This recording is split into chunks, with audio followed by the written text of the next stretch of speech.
There was about him a feeling of abandonment. He wondered if it might be possible that his true spirit had slipped over somehow into the world where the Fremen believed he had his true existence, into the Alam al-Mithal, the world of similitudes, that metaphysical realm where all physical limitations were removed. And he knew feared at the thought of such a place, because removal of all limitations meant removal of all points of reference.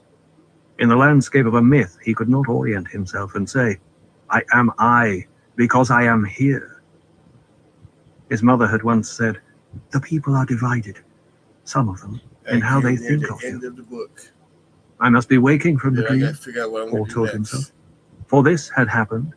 These words from his mother, the Lady Jessica, who was now a reverend mother of the Fremen, these words had passed through reality. Jessica was fearful of the religious relationship between himself and the Fremen, Paul knew. She didn't like the fact that people of both Sietch and Graben referred to Muad'Dib as him, and she went questioning among the tribes, sending out her Sayadina spies, collecting their answers and brooding on them. She had quoted a Bene Gesserit proverb to him. When religion and politics travel in the same cart, the riders believe nothing can stand in their way. Their movement becomes headlong, faster and faster and faster.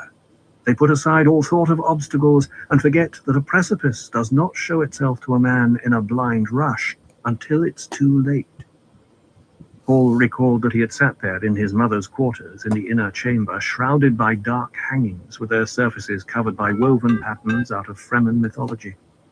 He had sat there, hearing her out, noting the way she was always observing, even when her eyes were lowered.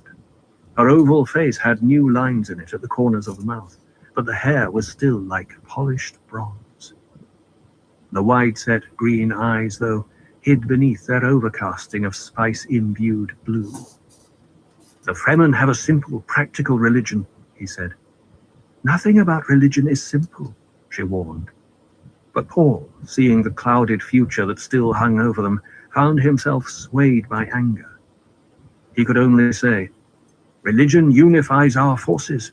It's our mystique. You deliberately cultivate this air, this bravura," she charged. "You never cease indoctrinating. Thus you yourself taught me," he said. But she had been full of contentions and arguments that day. It had been the day of the circumcision ceremony for little later. Paul had understood some of the reasons for her upset. She had never accepted his liaison, the marriage of youth with Cheney. But Cheney had produced an Atreides son, and Jessica had found herself unable to reject the child with the mother. Jessica had stirred finally under his stare, said, "You think me an unnatural mother?" "Of course not. I see the way you watch me when I'm with your sister. You don't understand about your sister." "I know why Aliyah is different," he said. "She was unborn, part of you, when you changed the water of life. You know nothing of it." And Paul, suddenly unable to express the knowledge gained out of its time, said only, "I don't think you unnatural." She saw his distress, said, "There is a thing, son." "Yes?" "I do love your Cheney. I accept her."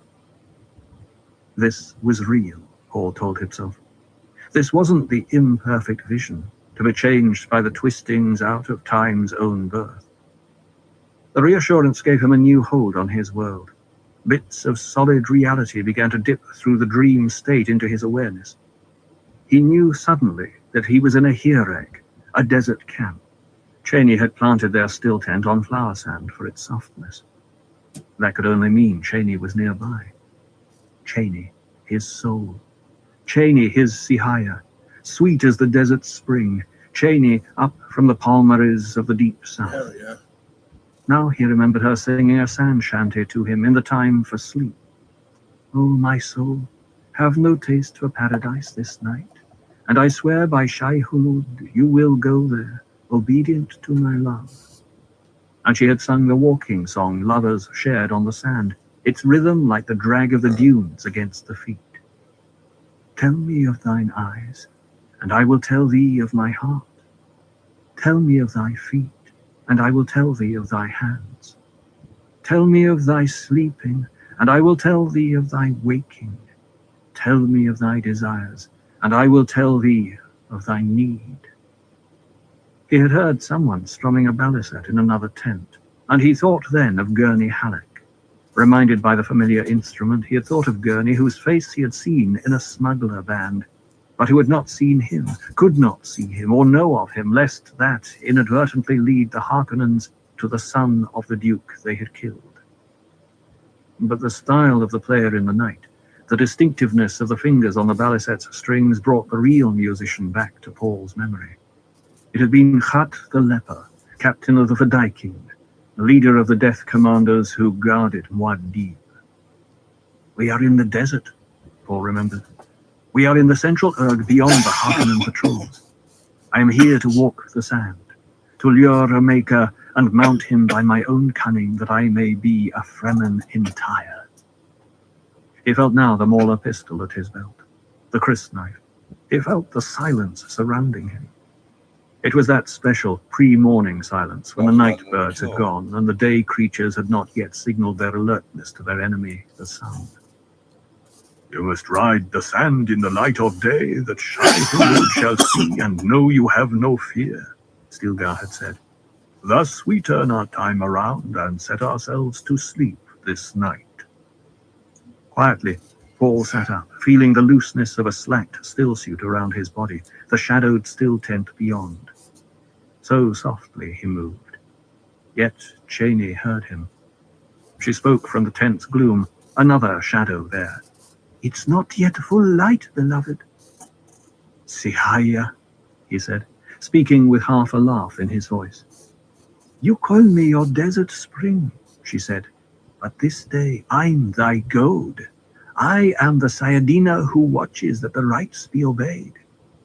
He began tightening his stillsuit. You told me once the words of the Kitab al-Ibar, he said. You told me, woman is thy field. Go then to thy field and till it.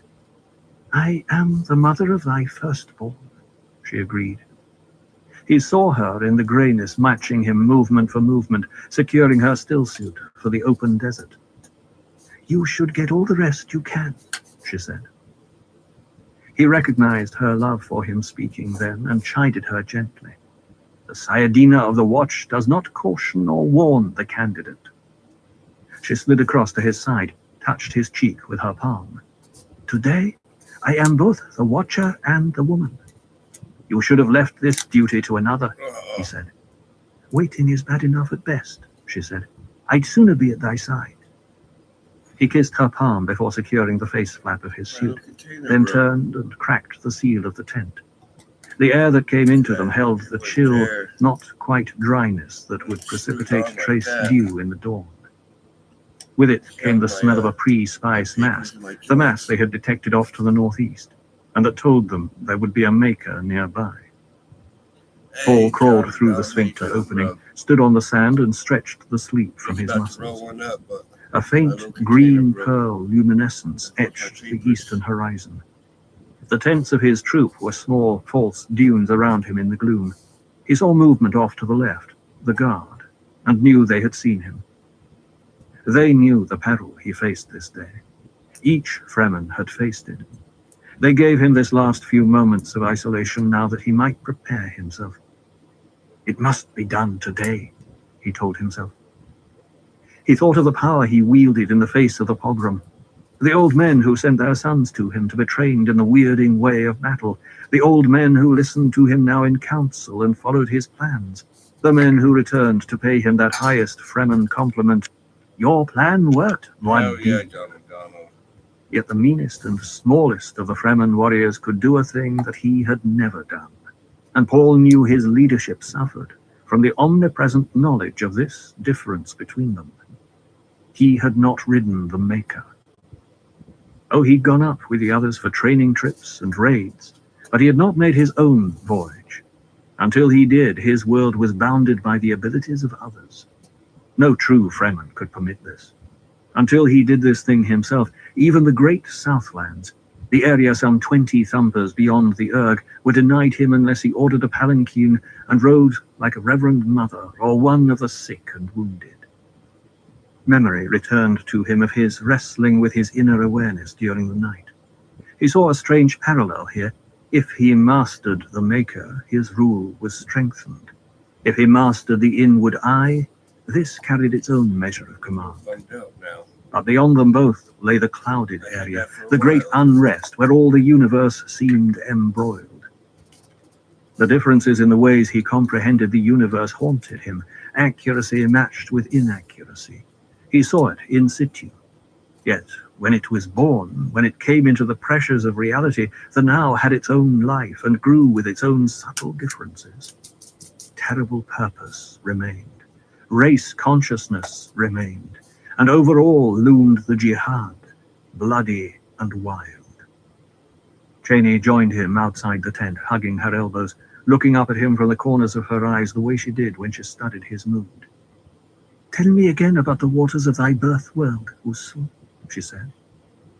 He saw that she was trying to distract him, ease his mind of tensions before the deadly test. It was growing lighter, and he noted that some of his Fedaykin were already striking their tents. "I'd rather you told me about the Sietch and about our son," he said. "Does our Leto yet hold my mother in his palm?" "It's Aliyah he holds as well," she said. "And he grows rapidly. He'll be a big man." "What's it like in the south?" he asked. "When you ride the Maker, you'll see for yourself," she said. "But I wish to see it first through your eyes." "It's powerfully lonely," she said. He touched the Najone scarf at her forehead where it protruded from her stillsuit cap. "Why will you not talk about the Sietch?" "I have talked about it. The Sietch is a lonely place without our men. It's a place of work. We labor in the factories and the potting rooms. There are weapons to be made, poles to plant that we may forecast the weather, spice to collect for the bribes. There are dunes to be planted to make them grow and to anchor them. There are fabrics and rugs to make, fuel cells to charge.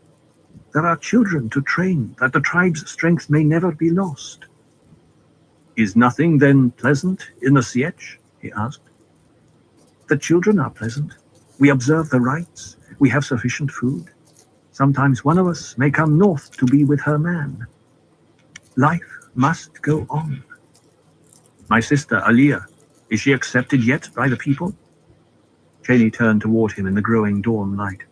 Her eyes bored into him. "It's a thing to be discussed another time, beloved." "Let us discuss it now." "You should conserve your energies for the test," she said. He saw that he had touched something sensitive, hearing the withdrawal in her voice. "The unknown brings its own worries," he said.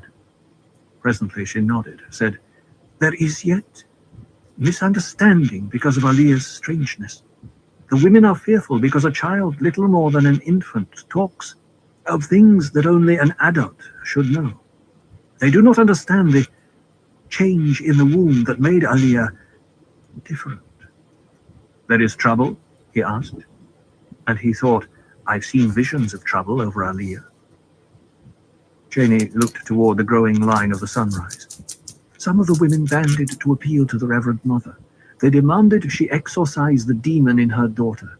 They quoted the scripture, 'Suffer not a witch to live among us.' And what did my mother say to them? She recited the law and sent the women away abashed. She said, 'If Aliyah incites trouble, it is the fault of authority for not foreseeing and preventing the trouble.' And she tried to explain how the change had worked on Aliyah in the womb. But the women were angry because they had been embarrassed. They went away muttering. There will be trouble because of Aliyah, he thought. A crystal blowing of sand touched the exposed portions of his face, bringing the scent of the pre-spice mass. El Sial, the rain of sand that brings the morning, he said. He looked out across the grey light of the desert landscape, the landscape beyond pity, the sand that was form absorbed in itself. Dry lightning streaked a dark corner to the south, sign that a storm had built up its static charge there. The roll of thunder boomed long after. The voice that beautifies the land, Cheney said. Most of his men were stirring out of their tents. Guards were coming in from the rims. Everything around him moved smoothly in the ancient routine that required no orders. Give as few orders as possible, his father had told him. Once, long ago. Once you've given orders on a subject, you must always give orders on that subject. The Fremen knew this rule instinctively. The troop's watermaster began the morning shanty, adding to it now the call for the right to initiate a sand rider. "The world is a carcass," the man chanted, his voice wailing across the dunes. "Who can turn away the angel of death? What Shai Hulud has decreed must be." Paul listened, recognizing that these were the words that also began the death chant of his Fedaykin, the words the death commandos recited as they hurled themselves into battle. Will there be a rock shrine here this day to mark the passing of another soul? Paul asked himself. Will Fremen stop here in the future, each to add another stone and think of Muad'Dib who died in this place? He knew this was among the alternatives today, a fact along lines of the future radiating from this position in time-space. The imperfect vision plagued him. The more he resisted his terrible purpose and fought against the coming of the jihad, the greater the turmoil that wove through his prescience. His entire future was becoming like a river hurtling toward a chasm, the violent nexus beyond which all was fog and clouds. "Stilgar approaches," Cheney said. "I must stand apart now, beloved. Now I must be Sayadina and observe the rite that it may be reported truly in the chronicles." She looked up at him, and for a moment her reserve slipped. Then she had herself under control. "When this is past, I shall prepare thy breakfast with my own hands," she said. She turned away. Stilgar moved toward him across the flower sand, stirring up little dust puddles. The dark niches of his eyes remained steady on Paul with their untamed stare. The glimpse of black beard above the stillsuit mask, the lines of craggy cheeks, could have been wind-etched from the native rock for all their movement. The man carried Paul's banner on its staff, the green and black banner with a water tube in the staff that already was a legend in the land. Half pridefully, Paul thought, I cannot do the simplest thing without its becoming a legend. They will mark how I parted from Cheney, how I greet Stilgar, every move I make this day. Live or die, it is a legend. I must not die. Then it will be only legend, and nothing to stop the jihad. Stilgar planted the staff in the sand beside Paul, dropped his hands to his sides. The blue within blue eyes remained level and intent, and Paul thought how his own eyes already were assuming this mask of color from the spice. They denied us the Hajj, Stilgar said with ritual solemnity. As Cheney had taught him, Paul responded, Who can deny a Fremen the right to walk or ride where he wills? I am a Naib, Stilgar said, never to be taken alive. I am a leg of the death tripod that will destroy our foes. Silence settled over them. Paul glanced at the other Fremen scattered over the sand beyond Stilgar, the way they stood without moving for this moment of personal prayer. And he thought of how the Fremen were a people whose living consisted of killing, an entire people who had lived with rage and grief all of their days, never once considering what might take the place of either, except for a dream with which Liet Kynes had infused them before his death. Where is the Lord who led us through the land of desert and of pits? Stilgar asked. He is ever with us, the Fremen chanted. Stilgar squared his shoulders, stepped closer to Paul and lowered his voice. Now, remember what I told you. Do it simply and directly, nothing fancy. Among our people, we ride the Maker at the age of 12. You are more than 6 years beyond that age and not born to this life. You don't have to impress anyone with your courage. We know you are brave. All you must do is call the Maker and ride him. I will remember, Paul said. See that you do. I'll not have you shame my teaching. Stilgar pulled a plastic rod about a meter long from beneath his robe. The thing was pointed at one end, had a spring-wound clapper at the other end. I prepared this thumper myself. It's a good one. Take it. Paul felt the warm smoothness of the plastic as he accepted the thumper. Shishakli has your hooks, Stilgar said. He'll hand them to you as you step out onto that dune over there. He pointed to his right. Call the big maker, Usul. Show us the way. Paul marked the tone of Stilgar's voice, half ritual and half that of a worried friend. In that instant, the sun seemed to bound above the horizon. The sky took on the silvered grey blue that warned this day would be a day of extreme heat and dryness, even for Arrakis. It is the time of the scalding day, Stilgar said, and now his voice was entirely ritual. Go, Usul, and ride the Maker. Travel the sand as a leader of men. Paul saluted his banner, noting how the green and black flag hung limply now that the dawn wind had died. He turned toward the dune Stilgar had indicated, a dirty tan slope with an S-track crest. Already most of the troop was moving out in the opposite direction, climbing the other dune that had sheltered their camp. One robed figure remained in Paul's path. Shishakli, a squad leader of Vadaikin, only his slope-lidded eyes visible between stillsuit cap and mask. Shishakli presented two thin, whip-like shafts as Paul approached. The shafts were about 1.5 meters long, with glistening plasteel hooks at one end, roughened at the other end for a firm grip. Paul accepted them both in his left hand as required by the ritual. "They are my own hooks," Shishakli said in a husky voice. "They never have failed." Paul nodded, maintaining the necessary silence, moved past the men and up the dune slope. At the crest he glanced back, saw the troop scattering like a flight of insects, their robes fluttering. He stood alone now on the sandy ridge, with only the horizon in front of him, the flat and unmoving horizon. This was a good dune Stilgar had chosen, higher than its companions for the viewpoint vantage. Stooping, Paul planted the thumper deep into the windward face, where the sand was compacted and would give maximum transmission to the drumming. Then he hesitated, reviewing the lessons, reviewing the life and death necessities that faced him. When he threw the latch, the thumper would begin its summons. Across the sand, a giant worm, a maker, would hear and come to the drumming. With a whip-like hook staff, Paul knew, he could mount the maker's high, curving back. For as long as a forward edge of a worm's ring segment was held open by a hook, open to admit abrasive sand into the more sensitive interior, the creature would not retreat beneath the desert. It would, in fact, roll its gigantic body to bring the opened segment as far away from the desert surface as possible. "I am a sand rider," Paul told himself.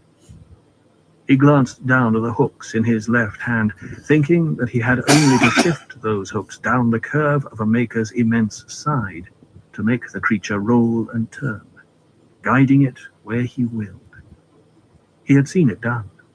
He had been helped up the side of a worm for a short ride in training.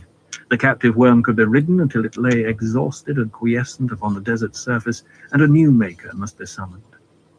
Once he was past this test, Paul knew, he was qualified to make the 20-thumper journey into the Southland, to rest and restore himself, into the South, where the women and the families had been hidden from the pogrom among the new Palmeries and Sietch warrens. He lifted his head and looked to the south, reminding himself that the maker summoned wild from the Urg was an unknown quantity, and the one who summoned it was equally unknown to this test. "You must gauge the approaching maker carefully," Stilgar had explained. "You must stand close enough that you can mount it as it passes, yet not so close that it engulfs you." With abrupt decision, Paul released the thumper's latch. The clapper began revolving, and the summons drummed through the sand. A measured lump, lump, lump. He straightened, scanning the horizon, remembering Stilgar's words. "Judge the line of approach carefully. Remember, a worm seldom makes an unseen approach to a thumper. Listen all the same. You may often hear it before you see it." And Cheney's words of caution, whispered at night when her fear for him overcame her, filled his mind. "When you take your stand along the Maker's path, you must remain utterly still. You must think like a patch of sand. Hide beneath your cloak and become a little dune in your very essence." Slowly he scanned the horizon, listening, watching for the signs he had been taught. It came from the southeast. A distant hissing, a sand whisper. Presently he saw the faraway outline of the creature's track against the dawn light, and realized he had never before seen a maker this large, never heard of one this size. It appeared to be more than half a league long, and the rise of the sand wave at its cresting head was like the approach of a mountain. "This is nothing I have seen by vision or in life," Paul cautioned himself. He hurried across the path of the thing to take his stand, caught up entirely by the rushing needs of this moment.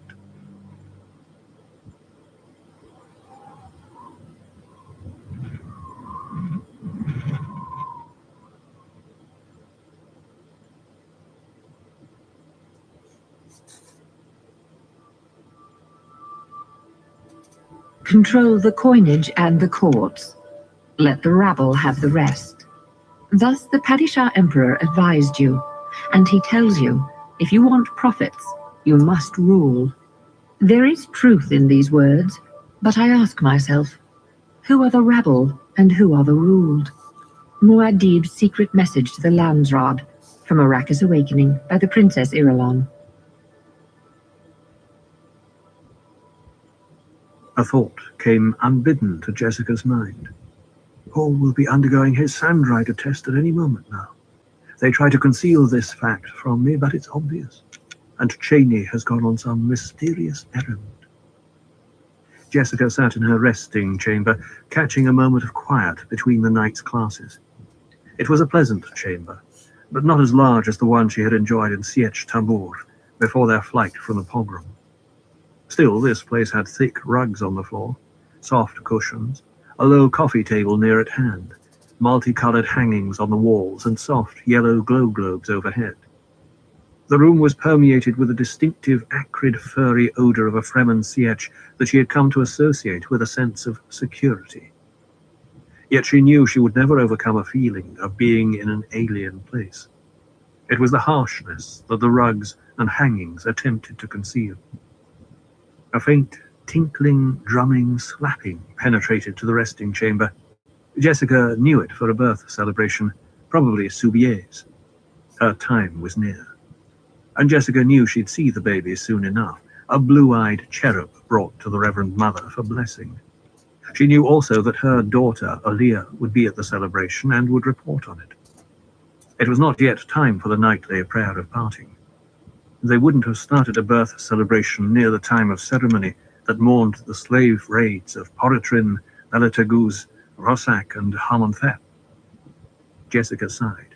She knew she was trying to keep her thoughts off her son and the dangers he faced, the pit traps with their poisoned barbs, the Harkonnen raids, although these were growing fewer as the Fremen took their toll of aircraft and raiders with the new weapons Paul had given them, and the natural dangers of the desert makers, and thirst, and dust chasms. She thought of calling for coffee, and with the thought came that ever-present awareness of paradox in the Fremen way of life, how well they lived in these Sietch caverns compared to the graven peons. Yet how much more they endured in the open hardra of the desert than anything the Harkonnen bondsmen endured. A dark hand inserted itself through the hangings beside her, deposited a cup upon the table, and withdrew. From the cup arose the aroma of spiced coffee. An offering from the birth celebration, Jessica thought. She took the coffee and sipped it, smiling at herself. In what other society of our universe, she asked herself, could a person of my station accept an anonymous drink and quaff that drink without fear? I could alter any poison now before it did me harm, of course, but the donor doesn't realize this. She drained the cup, feeling the energy and lift of its contents, hot and delicious. And she wondered what other society would have such a natural regard for her privacy and comfort that the giver would intrude only enough to deposit the gift and not inflict her with the donor. Respect and love had sent the gift, with only a slight tinge of fear. Another element of the incident forced itself into her awareness. She had thought of coffee, and it had appeared. There was nothing of apathy here, she knew. It was the Tao, the oneness of the Sietch community, a compensation from the subtle poison of the spice diet they shared. The great mass of the people could never hope to attain the enlightenment the spice seed brought to her. They had not been trained and prepared for it. Their minds rejected what they could not understand or encompass. Still, they felt and reacted sometimes like a single organism, and the thought of coincidence never entered their minds. Has Paul passed his test on the sand? Jessica asked herself. He's capable, but accident can strike down even the most capable. The waiting. It's the dreariness, she thought. You can wait just so long, then the dreariness of the waiting overcomes you. There was all manner of waiting in their lives. More than 2 years we've been here, she thought, and twice that number at least to go before we can even hope to think of trying to wrest Arrakis from the Harkonnen governor, the Mudir Naya, the beast Raban. Reverend Mother? The voice from outside the hangings at her door was that of Hera, the other woman in Paul's menage. Yes, Hera? The hangings parted and Hera seemed to glide through them. She wore sietch sandals, a red-yellow wraparound that exposed her arms almost to the shoulders. Her black hair was parted in the middle and swept back like the wings of an insect, flat and oily against her head. The jutting, predatory features were drawn into an intense frown. Behind Hera came Aliyah, a girl child of about 2 years. Seeing her daughter, Jessica was caught, as she frequently was, by Aliyah's resemblance to Paul at that age. The same wide-eyed solemnity to her questing look, the dark hair and firmness of mouth. But there were subtle differences, too, and it was in these that most adults found Aliyah disquieting. The child, little more than a toddler, carried herself with a calmness and awareness beyond her years. Adults were shocked to find her laughing at a subtle play of words between the sexes, or they'd catch themselves listening to her half-lisping voice, still blurred as it was by an unformed soft palate, and discover in her words sly remarks that could only be based on experiences no 2-year-old had ever encountered. Hera sank to a cushion with an exasperated sigh, frowned at the child. Aliyah? Jessica motioned to her daughter. The child crossed to a cushion beside her mother, sank to it and clasped her mother's hand. The contact of flesh restored that mutual awareness they had shared since before Aliyah's birth. It wasn't a matter of shared thoughts, although there were bursts of that if they touched while Jessica was changing the spice poison for a ceremony. It was something larger, an immediate awareness of another living spark, a sharp and poignant thing, a nerve simpatico that made them emotionally one. In the formal manner that befitted a member of her son's household, Jessica said, Subach al-Kuhar, Hera. This night finds you well? With the same traditional formality, she said, Subach on-nar, I am well. The words were almost toneless. Again she sighed. Jessica sensed amusement from Aliyah. My brother's Ganima is annoyed with me, Aliyah said in her half-lisp. Jessica marked the term Aliyah used to refer to Hera, Ganima. In the subtleties of the Fremen tongue, the word meant something acquired in battle, and with the added overtone that the something no longer was used for its original purpose, an ornament, a spearhead used as a curtain weight. Hera scowled at the child. Don't try to insult me, child. I know my place. What have you done this time, Aliyah? Jessica asked. Hera answered. Not only has she refused to play with the other children today, but she intruded where I hid behind the hangings and watched Subie's child being born, Aliyah said. It's a boy. He cried and cried. What a set of lungs. When he cried long enough, she came out and touched him, Hera said, and he stopped crying. Everyone knows a Fremen baby must get his crying done at birth, if he's in sietch, because he can never cry again lest he betray us on Hajar. He'd cried enough, Aliyah said. I just wanted to feel his spark, his life, that's all. And when he felt me, he didn't want to cry anymore. It's just made more talk among the people, Hera said. Subie's boy is healthy? Jessica asked. She saw that something was troubling Hera deeply and wondered at it. Healthy as any mother could ask, Hera said. They know Aliyah didn't hurt him. They didn't so much mind her touching him. He settled down right away and was happy. I was Hera shrugged. It's the strangeness of my daughter. Is that it?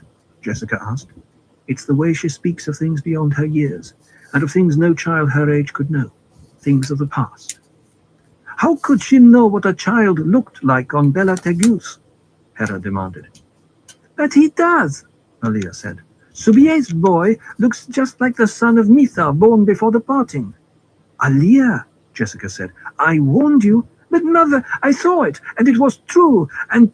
Jessica shook her head, seeing the signs of disturbance in Hera's face. What have I borne? Jessica asked herself. A daughter who knew at birth everything that I knew, and more. Everything revealed to her out of the corridors of the past by the reverend mothers within me. It's not just the things she says, Hera said. It's the exercises, too.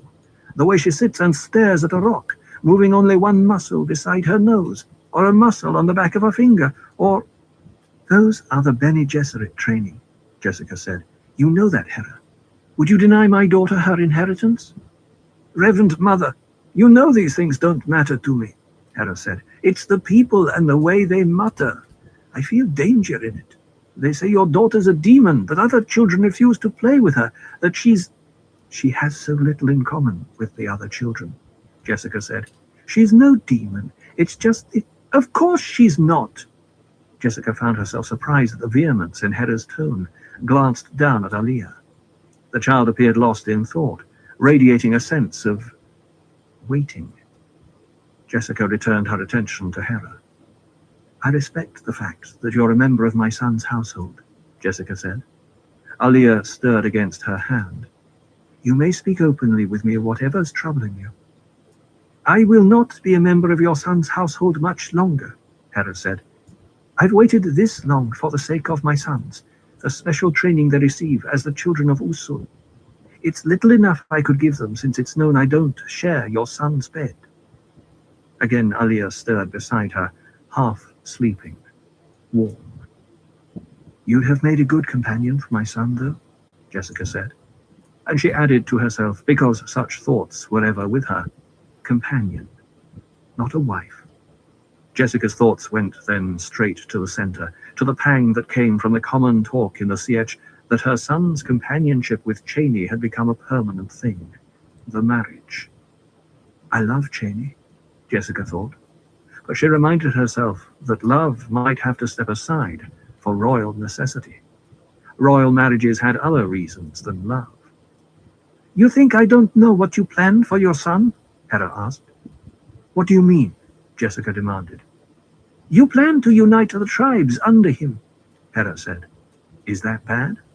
I see danger for him, and Alia is part of that danger. Alia nestled closer to her mother, eyes opened now and studying Hera. I've watched you two together, Hera said, the way you touch. And Alia is like my own flesh because she's sister to one who is like my brother. I've watched over her and guarded her from the time she was a mere baby, from the time of the razzia when we fled here. I've seen many things about her.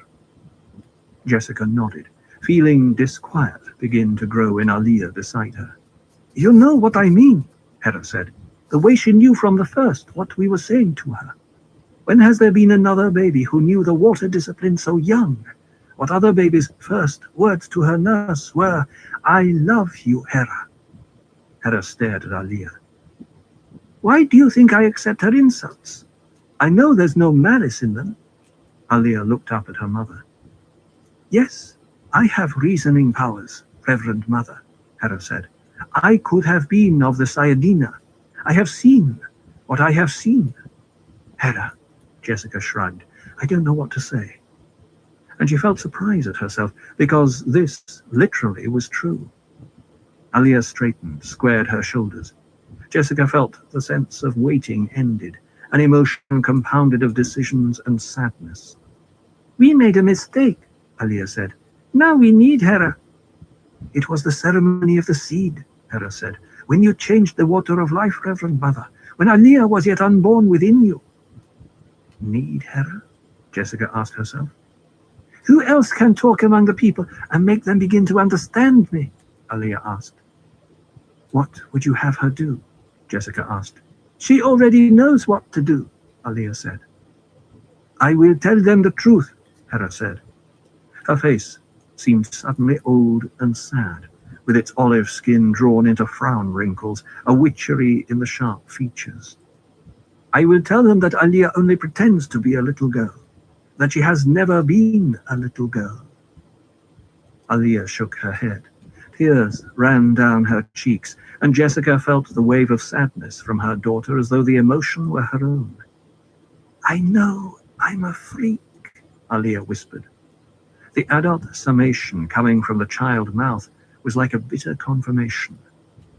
You're not a freak, Hera snapped. Who dared say you're a freak? Again, Jessica marveled at the fierce note of protectiveness in Hera's voice. Jessica saw then that Alia had judged correctly. They did need Hera. The tribe would understand Hera, both her words and her emotions, for it was obvious she loved Alia as though this were her own child. Who said it? Hera repeated. Nobody. Alia used a corner of Jessica's abba to wipe the tears from her face. She smoothed the robe where she had dampened and crumpled it. Then don't you say it, Hera ordered. Yes, Hera. Now, Hera said, you may tell me what it was like so that I may tell the others. Tell me what it is that happened to you. Alia swallowed, looked up at her mother. Jessica nodded. One day I woke up, Alia said. It was like waking from sleep, except that I could not remember going to sleep. I was in a warm, dark place, and I was frightened. Listening to the half-lisping voice of her daughter, Jessica remembered that day in the big cavern.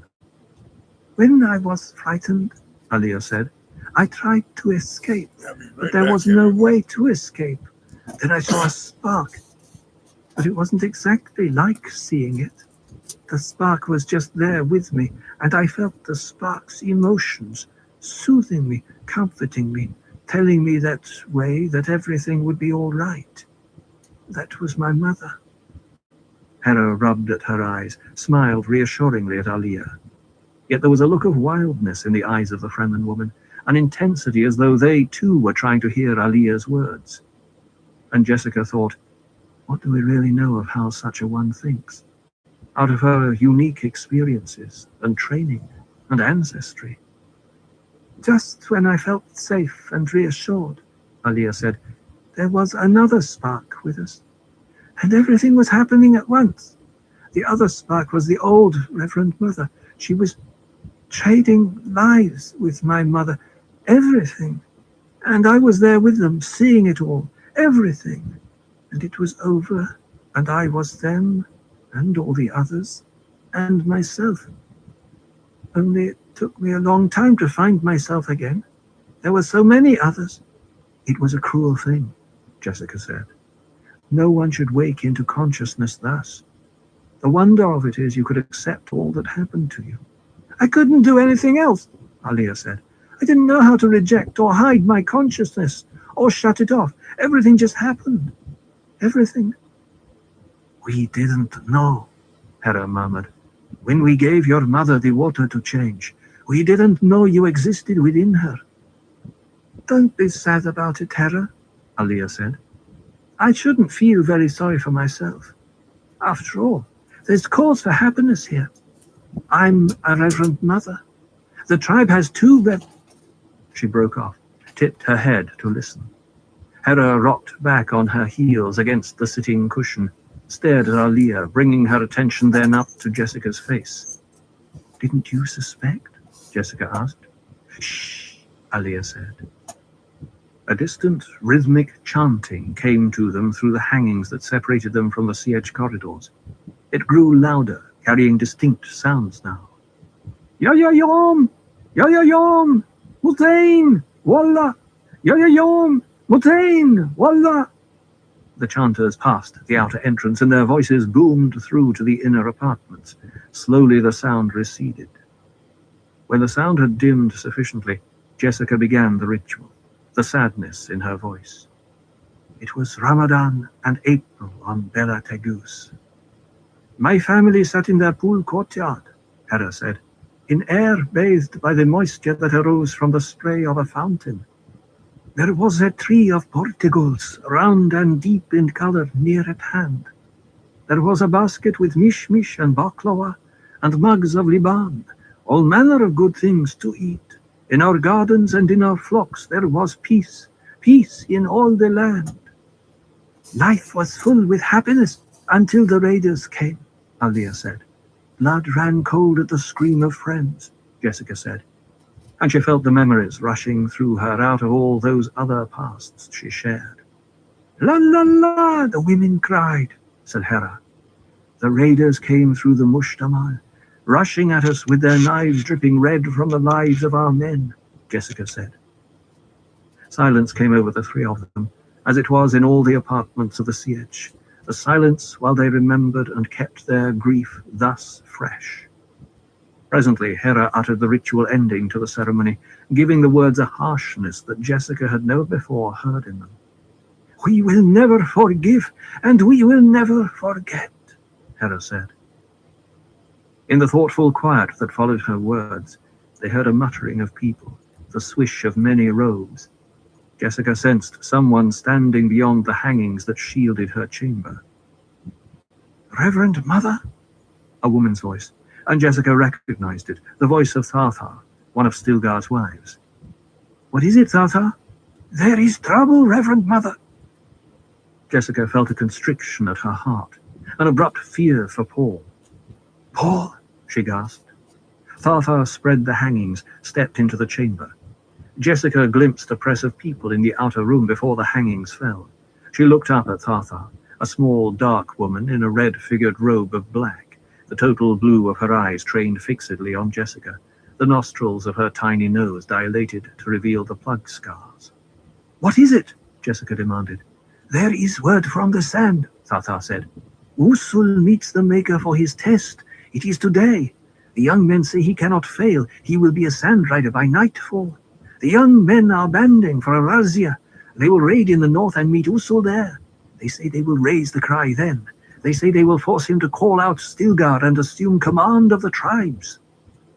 Gathering water, planting the dunes, changing their world slowly but surely. These are no longer enough, Jessica thought.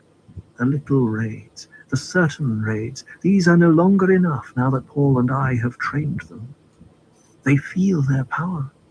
They want to fight. Tharthar shifted from one foot to the other, cleared her throat. We know the need for cautious waiting, Jessica thought. But there's the core of our frustration. We know also the harm that waiting extended too long can do us. We lose our sense of purpose if the waiting's prolonged. The young men say if Usul does not call out Stilgar, then he must be afraid, Tharthar said. She lowered her gaze. So that's the way of it, Jessica muttered. And she thought, well, I saw it coming, as did Stilgar. Again, Tharthar cleared her throat. Even my brother, Shoab, says it, she said. They will leave Usul no choice. Then it has come, Jessica thought, and Paul will have to handle it himself. The Reverend Mother dare not become involved in the succession. Alia freed her hand from her mother's, said, I will go with Tharthar and listen to the young men. Perhaps there is a way. Jessica met Tharthar's gaze, but spoke to Alia. Go then, and report to me as soon as you can. We do not want this thing to happen, Reverend Mother, Tharthar said. We do not want it, Jessica agreed. The tribe needs all its strength. She glanced at Hera. Will you go with them? Hera answered the unspoken part of the question. Tharthar will allow no harm to befall Alia. She knows we will soon be wives together, she and I, to share the same man. We have talked, Tharthar and I. Hera looked up at Tharthar, back to Jessica. We have an understanding. Tharthar held out a hand for Alia, said, We must hurry. The young men are leaving. They pressed through the hangings, the child's hand in the small woman's hand. But the child seemed to be leading. If Paul Muad'Dib slays Stilgar, this will not serve the tribe, Hera said. Always before, it has been the way of succession. But times have changed. Times have changed for you as well, Jessica said. You cannot think I doubt the outcome of such a battle, Hera said. Usul could not but win. That was my meaning, Jessica said. And you think my personal feelings enter into my judgment, Hera said. She shook her head, her water rings tinkling at her neck. How wrong you are. Perhaps you think as well that I regret not being the chosen of Usul, that I am jealous of Cheney. You make your own choice as you are able, Jessica said. I pity Cheney, Hera said. Jessica stiffened. What do you mean? I know what you think of Cheney, Hera said. You think she is not the wife for your son. Jessica settled back, relaxed on her cushions. She shrugged. Perhaps. You could be right, Hera said. If you are, you may find a surprising ally, Cheney herself. She wants whatever is best for him. Jessica swallowed past a sudden tightening in her throat. Jane is very dear to me, she said. She could be no... Your rugs are very dirty in here, Hera said. She swept her gaze around the floor, avoiding Jessica's eyes. So many people tramping through here all the time. You really should have them cleaned more often.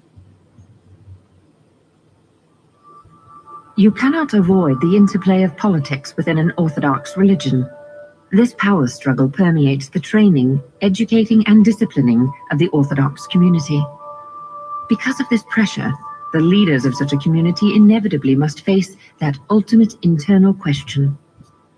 To succumb to complete opportunism as the price of maintaining their rule, or risk sacrificing themselves for the sake of the Orthodox ethic. From Muad'Dib, The Religious Issues, by the Princess Irulan. Paul waited on the sand outside the gigantic maker's line of approach. I must not wait like a smuggler, impatient and jittering, he reminded himself. I must be part of the desert. The thing was only minutes away now, filling the morning with a friction hissing of its passage. Its great teeth within the cavern circle of its mouth spread like some enormous flower. The spice odor from it dominated the air. Paul's stillsuit rode easily on his body, and he was only distantly aware of his nose plugs, the breathing mask. Stilgar's teaching, the painstaking hours on the sand, overshadowed all else. How far outside the Maker's radius must you stand in P-sand? Stilgar had asked him. And he had answered correctly, 0.5 meter for every meter of the Maker's diameter. Why? To avoid the vortex of its passage and still have time to run in and mount it. You've ridden the little ones, bread for the seed and the water of life, Stilgar had said. But what you'll summon for your test is a wild Maker, an old man of the desert. You must have proper respect for such a one. Now the thumper's deep drumming blended with the hiss of the approaching worm. Paul breathed deeply, smelling mineral bitterness of sand even through his filters. The wild Maker, the old man of the desert, loomed almost on him, its cresting front segments through a sand wave that would sweep across his knees. Come up, you lovely monster, he thought. Up. You hear me calling. Come up. Come up. The wave lifted his feet. Surface dust swept across him. He steadied himself, his world dominated by the passage of that sand-clouded curving wall, that segmented cliff, the ring lines sharply defined in it. Paul lifted his hooks, sighted along them, leaned in. He felt them bite and pull. He leaped upward, planting his feet against that wall, leaning out against the clinging barbs. This was the true instant of the testing. If he had planted the hooks correctly at the leading edge of a ring segment, opening the segment, the worm would not roll down and crush him. The worm slowed. It glided across the thumper, silencing it. Slowly, it began to roll. Up, up, bringing those irritant barbs as high as possible, away from the sand that threatened the soft inner lapping of its ring segment. Paul found himself riding up, atop the worm. He felt exultant, like an emperor surveying his world. He suppressed a sudden urge to cavort there, to turn the worm, to show off his mastery of this creature. Suddenly he understood why Stilgar had warned him once about brash young men who danced and played with these monsters, doing handstands on their backs, removing both hooks and replanting them before the worm could spill them. Leaving one hook in place, Paul released the other and planted it lower down the side. When the second hook was firm and tested, he brought down the first one, thus worked his way down the side. The maker rolled, and as it rolled, it turned, coming around the sweep of flour sand where the others waited. Paul saw them come up, using their hooks to climb, but avoiding the sensitive ring edges until they were on top. They rode at last in a triple line behind him, steadied against their hooks. Stilgar moved up through the ranks, checking the positioning of Paul's hooks, glanced up at Paul's smiling face. "You did it, eh?" Stilgar asked, raising his voice above the hiss of their passage. "That's what you think? You did it?" He straightened. "Now I tell you that was a very sloppy job. We have 12-year-olds who do better. There was drum sand to your left where you waited. You could not retreat there if the worm turned that way." The smile slipped from Paul's face. "I saw the drum sand. Then why did you not signal for one of us to take up a position secondary to you? It was a thing you could do even in the test." Paul swallowed, faced into the wind of their passage. "You think it bad of me to say this now," Stilgar said. "It is my duty. I think of your worth to the truth. If you had stumbled into that drum sand, the Maker would have turned toward you." In spite of a surge of anger, Paul knew that Stilgar spoke the truth. It took a long minute and the full effort of the training he had received from his mother for Paul to recapture a feeling of calm. "I apologize," he said. "It will not happen again." "In a tight position, always leave yourself a secondary. Someone to take the Maker if you cannot," Stilgar said. "Remember that we work together. That way we're certain. We work together, eh?" He slapped Paul's shoulder. "We work together," Paul agreed. "Now," Stilgar said, and his voice was harsh, "show me you know how to handle a Maker. Which side are we on?" Paul glanced down at the scaled ring surface on which they stood, noted the character and size of the scales, the way they grew larger off to his right, smaller to his left. Every worm, he knew, moved characteristically with one side up more frequently. As it grew older, the characteristic up side became an almost constant thing. Bottom scales grew larger, heavier, smoother. Top scales could be told by size alone on a big worm. Shifting his hooks, Paul moved to the left. He motioned flankers down to open segments along the side and keep the worm on a straight course as it rolled. When he had it turned, he motioned 2 steersmen out of the line and into positions ahead. "Ach, hi-yo!" he shouted in the traditional call. The left side steersman opened a ring segment there. In a majestic circle, the Maker turned to protect its opened segment. Full around it came, and when it was headed back to the south, Paul shouted, "Gero!" The steersman released his hook. The Maker lined out in a straight course. Stilgar said, "Very good, Paul Muad'Dib. With plenty of practice, you may yet become a sand rider." Paul frowned, thinking, was I not first up? From behind him there came sudden laughter. The troop began chanting, flinging his name against the sky. "Muad'Dib! Muad'Dib! Muad'Dib! Muad'Dib!" And far to the rear along the worm's surface, Paul heard the beat of the goaders pounding the tail segments. The worm began picking up speed. Their robes flapped in the wind. The abrasive sound of their passage increased. Paul looked back through the troop, found Cheney's face among them. He looked at her as he spoke to Stilgar. "Then I am a sand rider still?" "Halyom! You are a sand rider this day." "Then I may choose our destination?" "That's the way of it." "And I am a Fremen born this day here in the Habanya Erg? I have had no life before this day. I was as a child until this day." "Not quite a child," Stilgar said. He fastened a corner of his hood where the wind was whipping it. "But there was a cork sealing off my world, and that cork has been pulled." "There is no cork." "I would go south, Stilgar, 20 thumpers. I would see this land we make, this land that I've only seen through the eyes of others. And I would see my son and my family," he thought. I need time now to consider the future that is a past within my mind. The turmoil comes, and if I'm not where I can unravel it, the thing will run wild. Stilgar looked at him with a steady, measuring gaze. Paul kept his attention on Cheney, seeing the interest quicken in her face, noting also the excitement his words had kindled in the troop. "The men are eager to raid with you in the Harkonnen sinks," Stilgar said. "The sinks are only a thumper away." "The Vadaikin have raided with me," Paul said. "They'll raid with me again until no Harkonnen breathes Arakeen air." Stilgar studied him as they rode, and Paul realized that the man was seeing this moment through the memory of how he had risen to command of the Tabor Sietch and to leadership of the Council of Leaders now that Liet Kynes was dead. He has heard the reports of unrest among the young Fremen, Paul thought.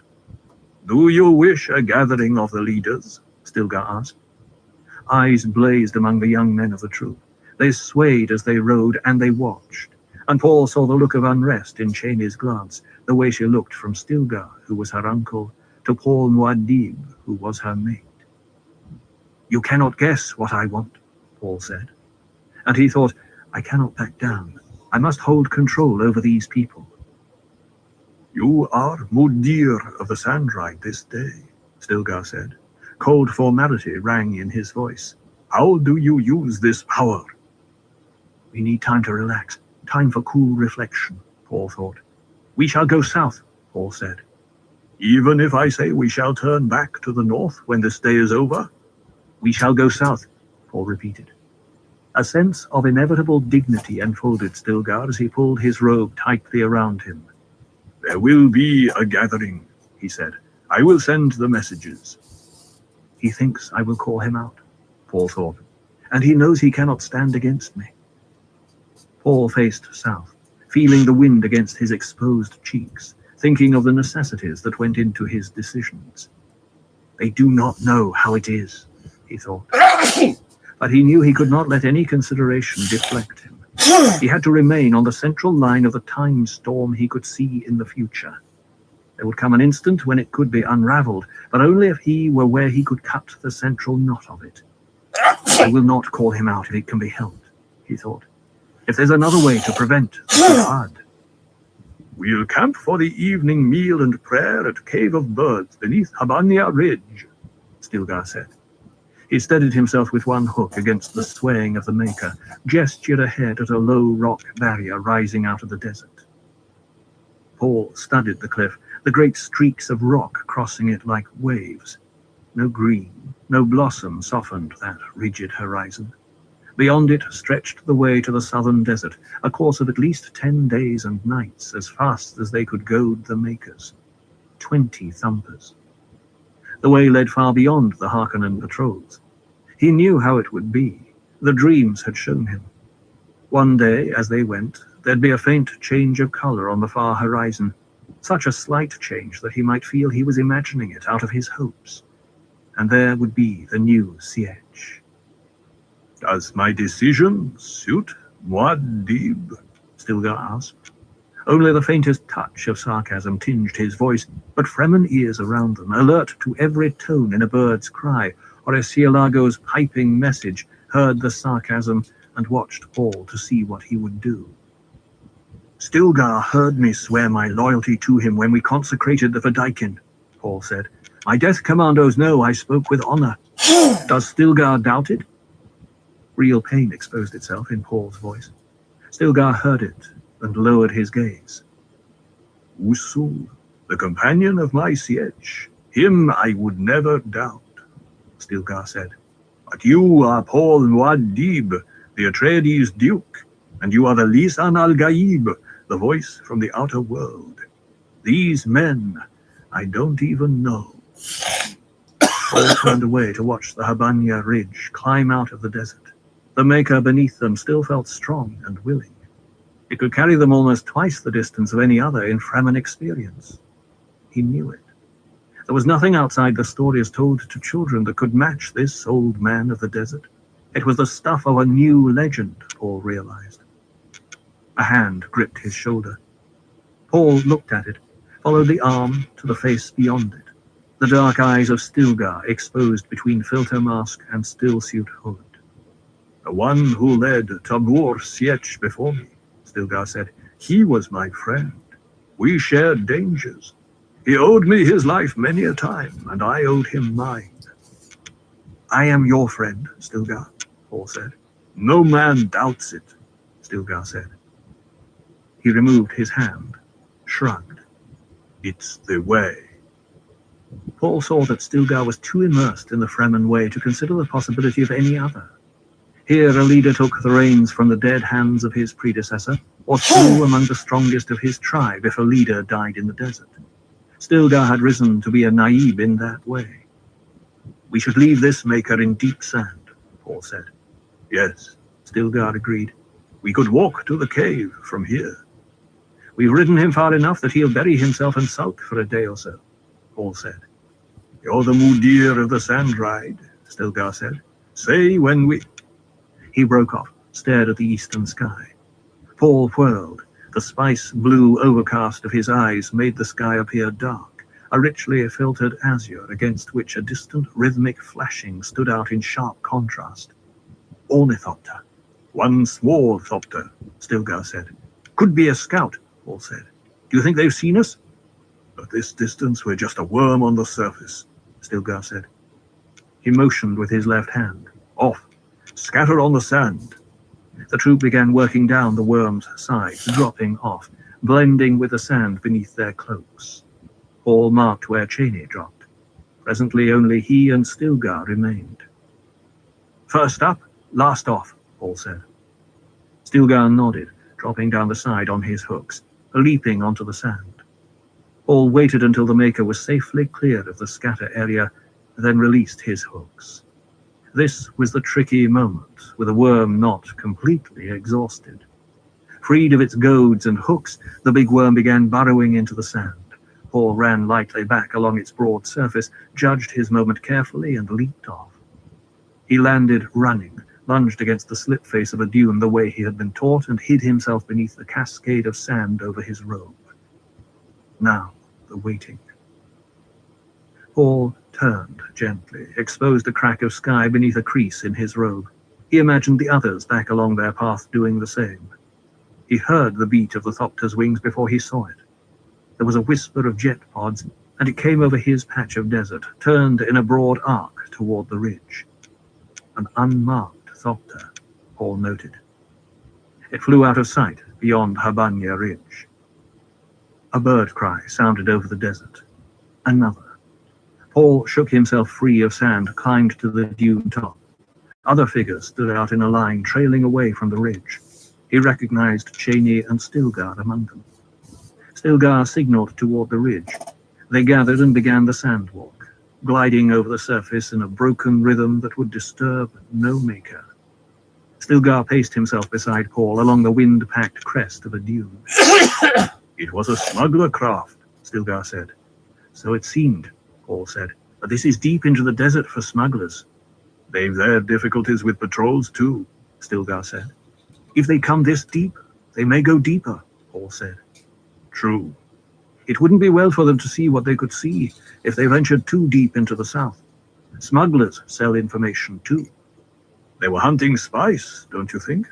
Stilgar asked. "There will be a wing and a crawler waiting somewhere for that one," Paul said. "We've spice. Let's bait a patch of sand and catch us some smugglers. They should be taught that this is our land, and our men need practice with the new weapons." "Now Usul speaks," Stilgar said. "Usul thinks Fremen, but Usul must give way to decisions that match a terrible purpose," Paul thought. And the storm was gathering.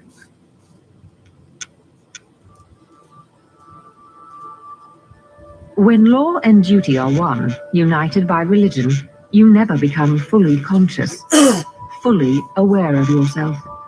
You are always a little less than an individual. From Muad'Dib, The 99 Wonders of the Universe, by Princess Irulan. The smuggler's spice factory, with its parent carrier and ring of drone ornithopters, came over a lifting of dunes like a swarm of insects following its queen.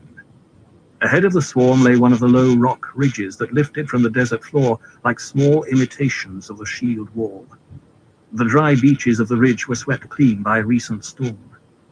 In the con bubble of the factory, Gurney Halleck leaned forward, adjusted the oil lenses of his binoculars, and examined the landscape. Beyond the ridge, he could see a dark patch that might be a spice blow, and he gave the signal to a hovering ornithopter that sent it to investigate. The thopter waggled its wings to indicate it had the signal. It broke away from the swarm, sped down toward the darkened sand, circled the area with its detectors dangling close to the surface.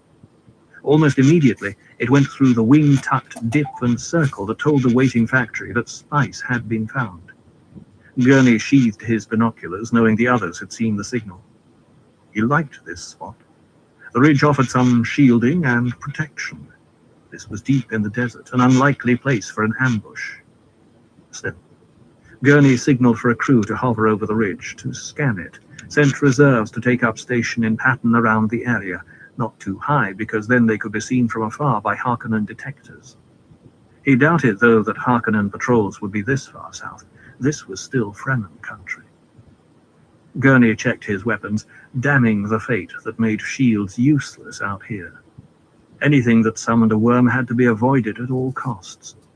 He rubbed the ink-vine scar along his jaw, studying the scene, decided it would be safest to lead a ground party through the ridge. Inspection on foot was still the most certain. You couldn't be too careful when Fremen and Harkonnen were at each other's throats. It was Fremen that worried him here. They didn't mind trading for all the spice you could afford, but they were devils on the warpath if you stepped foot where they forbade you to go. And they were so devilishly cunning of late. It annoyed Gurney, the cunning and adroitness in battle of these natives. They displayed a sophistication in warfare as good as anything he had ever encountered, and he had been trained by the best fighters in the universe, then seasoned in battles where only the superior few survived. Again, Gurney scanned the landscape, wondering why he felt uneasy. Perhaps it was the worm they had seen. But that was on the other side of the ridge. A head popped up into the con bubble beside Gurney, the factory commander, a one-eyed old pirate with full beard, the blue eyes and milky teeth of a spice diet. Looks like a rich patch, sir. Shall I take her in? Come down at the edge of that ridge. Let me disembark with my men. You can tractor out to the spice from there. We'll have a look at that rock. Aye. In case of trouble, save the factory. We'll lift in the thopters.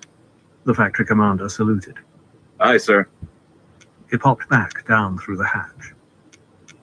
Again, Gurney scanned the horizon. He had to respect the possibility that there were Fremen here and he was trespassing. Fremen worried him, their toughness and unpredictability. Many things about this business worried him, but the rewards were great. The fact that he couldn't send spotters high overhead worried him too. The necessity of radio silence added to his uneasiness. The factory crawler turned, began to descend. Gently it glided down to the dry beach at the foot of the ridge.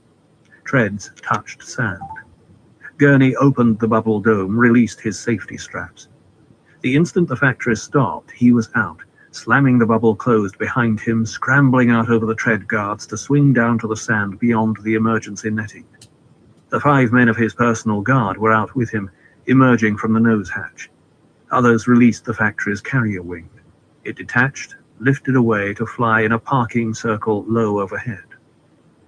Immediately, the big factory crawler lurched off, swinging away from the ridge toward the dark patch of spice out on the sand. A thopter swooped down nearby, skidded to a stop. Another followed, and another. They disgorged Gurney's platoon and lifted to hover flight. Gurney tested his muscles in his stillsuit, stretching. He left the filter mask off his face, losing moisture for the sake of a greater need, the carrying power of his voice if he had to shout commands. He began climbing up into the rocks, checking the terrain, pebbles and pea sand underfoot, the smell of spice. Good site for an emergency base, he thought. Might be sensible to bury a few supplies here. He glanced back, watching his men spread out as they followed him. Good men. Even the new ones he hadn't had time to test. Good men. Didn't have to be told every time what to do. Not a shield glimmer showed on any of them. No cowards in this bunch, carrying shields into the desert where a worm could sense the field and come to rob them of the spice they found. From this slight elevation in the rocks, Gurney could see the spice patch about half a kilometer away and the crawler just reaching the near edge. He glanced up at the cover flight, noting the altitude not too high. He nodded to himself, turned to resume his climb up the ridge. In that instant, the ridge erupted. 12 roaring paths of flame streaked upward to the hovering Thopters and carrier wing. There came a blasting of metal from the factory crawler, and the rocks around Gurney were full of hooded, fighting men. Gurney had time to think, by the horns of the Great Mother, rockets! They dare to use rockets! Then he was face to face with a hooded figure who crouched low, Chris knife at the ready. 2 more men stood waiting on the rocks above, to left and right. Only the eyes of the fighting man ahead of him were visible to Gurney between hood and veil of a sand-colored burnous, but the crouch and readiness warned him that here was a trained fighting man. The eyes were the blue in blue of the deep desert Fremen. Gurney moved one hand toward his own knife, kept his eyes fixed on the other's knife. If they dared use rockets, they'd have other projectile weapons. This moment argued extreme caution. He could tell by sound alone that at least part of his sky cover had been knocked out. There were gruntings, too, the noise of several struggles behind him. The eyes of the fighting man ahead of Gurney followed the motion of hand toward knife, came back to glare into Gurney's eyes. Leave the knife in its sheath, Gurney Halleck. Gurney hesitated. That voice sounded oddly familiar, even through a still-suit filter. You know my name? You've no need of a knife with me, Gurney. The man straightened, slipped his Chris knife into its sheath back beneath his robe. Tell your men to stop their useless resistance. The man threw his hood back, swung the filter aside. The shock of what he saw froze Gurney's muscles. He thought at first he was looking at a ghost image of Duke Leto Atreides. Full recognition came slowly. Paul? Is it truly Paul? Don't you trust your own eyes? I said you were dead. Gurney took a half step forward. Tell your men to submit. Paul waved toward the lower reaches of the ridge. Gurney turned, reluctant to take his eyes off Paul. He saw only a few knots of struggle. Hooded desert men seemed to be everywhere around. The factory crawler lay silent, with Fremen standing atop it. There were no aircraft overhead. Stop the fighting! He took a deep breath, cupped his hands for a megaphone. This is Gurney Halleck. Stop the fight!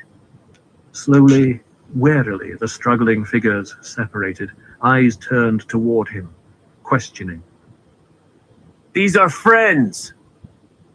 Fine friends! Half our people murdered! It's a mistake. Don't add to it. He turned back to Paul, stared into the youth's blue Fremen eyes. A smile touched Paul's mouth, but there was a hardness in the expression that reminded Gurney of the old Duke, Paul's grandfather. Gurney saw then the sinewy harshness in Paul that had never before been seen in an Atreides. A leathery look to the a squint to the eyes, and calculation in the glance that seemed to weigh everything in sight. They said you were dead. And it seemed the best protection to let them think so. Gurney realized that was all the apology he'd ever get for having been abandoned to his own resources, left to believe his young Duke, his friend, was dead. He wondered then if there were anything left here of the boy he had known and trained in the ways of fighting men. Paul took a step closer to Gurney, found that his eyes were smarting. Gurney. It seemed to happen of itself. And they were embracing, pounding each other on the back, feeling the reassurance of solid flesh. You young pup. You young pup. Gurney man. Gurney man. Presently they stepped apart, looked at each other. Gurney took a deep breath. So you're why the Fremen have grown so wise in battle tactics. I might have known. They keep doing things I could have planned myself. If I'd only known. He shook his head. If you'd only got word to me, lad, nothing would have stopped me. I'd have come running and... A look in Paul's eyes stopped him. The hard, weighing stare. Sure. And there'd have been those who wondered why Gurney Halleck went a-running, and some would have done more than question. They'd have gone hunting for answers. Paul nodded, glanced to the waiting Fremen around them, the looks of curious appraisal on the faces of the Fedaykin. He turned from the Death Commandos back to Gurney. Finding his former swordmaster filled him with elation. He saw it as a good omen, a sign that he was on the course of the future where all was well, with Gurney at my side. Paul glanced down the ridge past the Fedaykin, studied the smuggler crew who had come with Halleck. How do your men stand, Gurney? They're smugglers all. They stand where the profit is. Little enough profit in our venture. Paul noted the subtle finger signal flashed to him by Gurney's right hand, the old hand code out of their past. There were men to fear and distrust in the smuggler crew. Paul pulled at his lip to indicate he understood, looked up at the men standing guard above them on the rocks. He saw Stilgar there. Memory of the unsolved problem with Stilgar cooled some of Paul's elation. Stilgar, this is Gurney Halleck of whom you've heard me speak. My father's master of arms. One of the sword masters who instructed me. An old friend. He can be trusted in any venture. I hear. You are his duke. Paul stared at the dark visage above him, wondering at the reasons which had impelled Stilgar to say just that. His duke. There had been a strange, subtle intonation in Stilgar's voice, as though he would rather have said something else. And that wasn't like Stilgar, who was a leader of Fremen, a man who spoke his mind. My duke, Gurney thought. He looked anew at Paul. Yes, with Leto dead, the title fell on Paul's shoulders. Duke, a place that had been brave. Only part of his awareness focused on disarmed until they could be questioned. Gurney's mind and when he heard some of his men protesting. He shook his head, whirled. Are you men deaf? This is the rightful Duke of Arrakis. Do as he commands. Grumbling, the smugglers submitted. Paul moved up beside Gurney, spoke in a low voice. I'd not have expected you to walk into this trap, Gurney. I'm properly chastened. I'll wager yon patch of spice is little more than a sand grain's thickness. A bait to lure us. That's a wager you'd win. Paul looked down at the men being disarmed. Are there any more of my father's men among your crew? None. We're spread thin. There are a few among the free traders. Most have spent their profits to leave the place. But you stayed. I stayed. Because Rabban is here. I thought I had nothing left but revenge. An oddly chopped cry sounded from the ridgetop. Gurney looked up to see a Fremen waving his handkerchief. A maker comes. Paul moved out to a point of rock with Gurney following, looked off to the southwest. A burrow mound of a worm could be seen in the middle distance, a dust-crowned track that cut directly through the dunes on a course toward the ridge. He's big enough. A clattering sound lifted from the factory crawler below them. It turned on its treads like a giant insect, lumbered toward the rocks. Too bad we couldn't have saved the carryall. Gurney glanced at him, looked back to the patches of smoke and debris out on the desert where carryall and ornithopters had been brought down by Fremen rockets. He felt a sudden pang for the men lost there. His men. Your father would have been more concerned for the men he couldn't save. Paul shot a hard stare at him, lowered his gaze. They were your friends, Gurney. I understand. To us, though, they were trespassers who might see things they shouldn't see. You must understand that. I understand it well enough. Now I'm curious to see what I shouldn't. Paul looked up to see the old and well-remembered wolfish grin on Halleck's face, the ripple of the ink vine scar along the man's jaw. Gurney nodded toward the desert below them. Fremen were going about their business all over the landscape. It struck him that none of them appeared worried by the approach of the worm. A thumping sounded from the open dunes beyond the baited patch of spice, a deep drumming that seemed to be heard through their feet. Gurney saw Fremen spread out across the sand there in the path of the worm. The worm came on like some great sandfish, cresting the surface, its rings rippling and twisting. In a moment, from his vantage point above the desert, Gurney saw the taking of a worm, the daring leap of the first hookman, the turning of the creature, the way an entire band of men went up the scaly, glistening curve of the worm's side. There's one of the things you shouldn't have seen. There's been stories and rumors, but it's not a thing easy to believe without seeing it. The creature all men on Arrakis fear, you treat it like a riding animal. You heard my father speak of desert power. There it is. The surface of this planet is ours. No storm, nor creature, nor condition can stop us. Us, Gurney thought.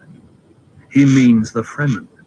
He speaks of himself as one of them.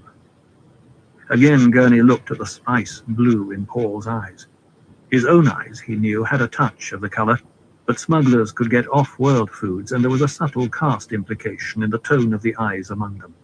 They spoke of the touch of the spice brush, to mean a man had gone too native, and there was always a hint of distrust in the idea. There was a time when we did not ride the Maker in the light of day in these latitudes. But Raban has little enough air cover left that he can waste it looking for a few specks in the sand.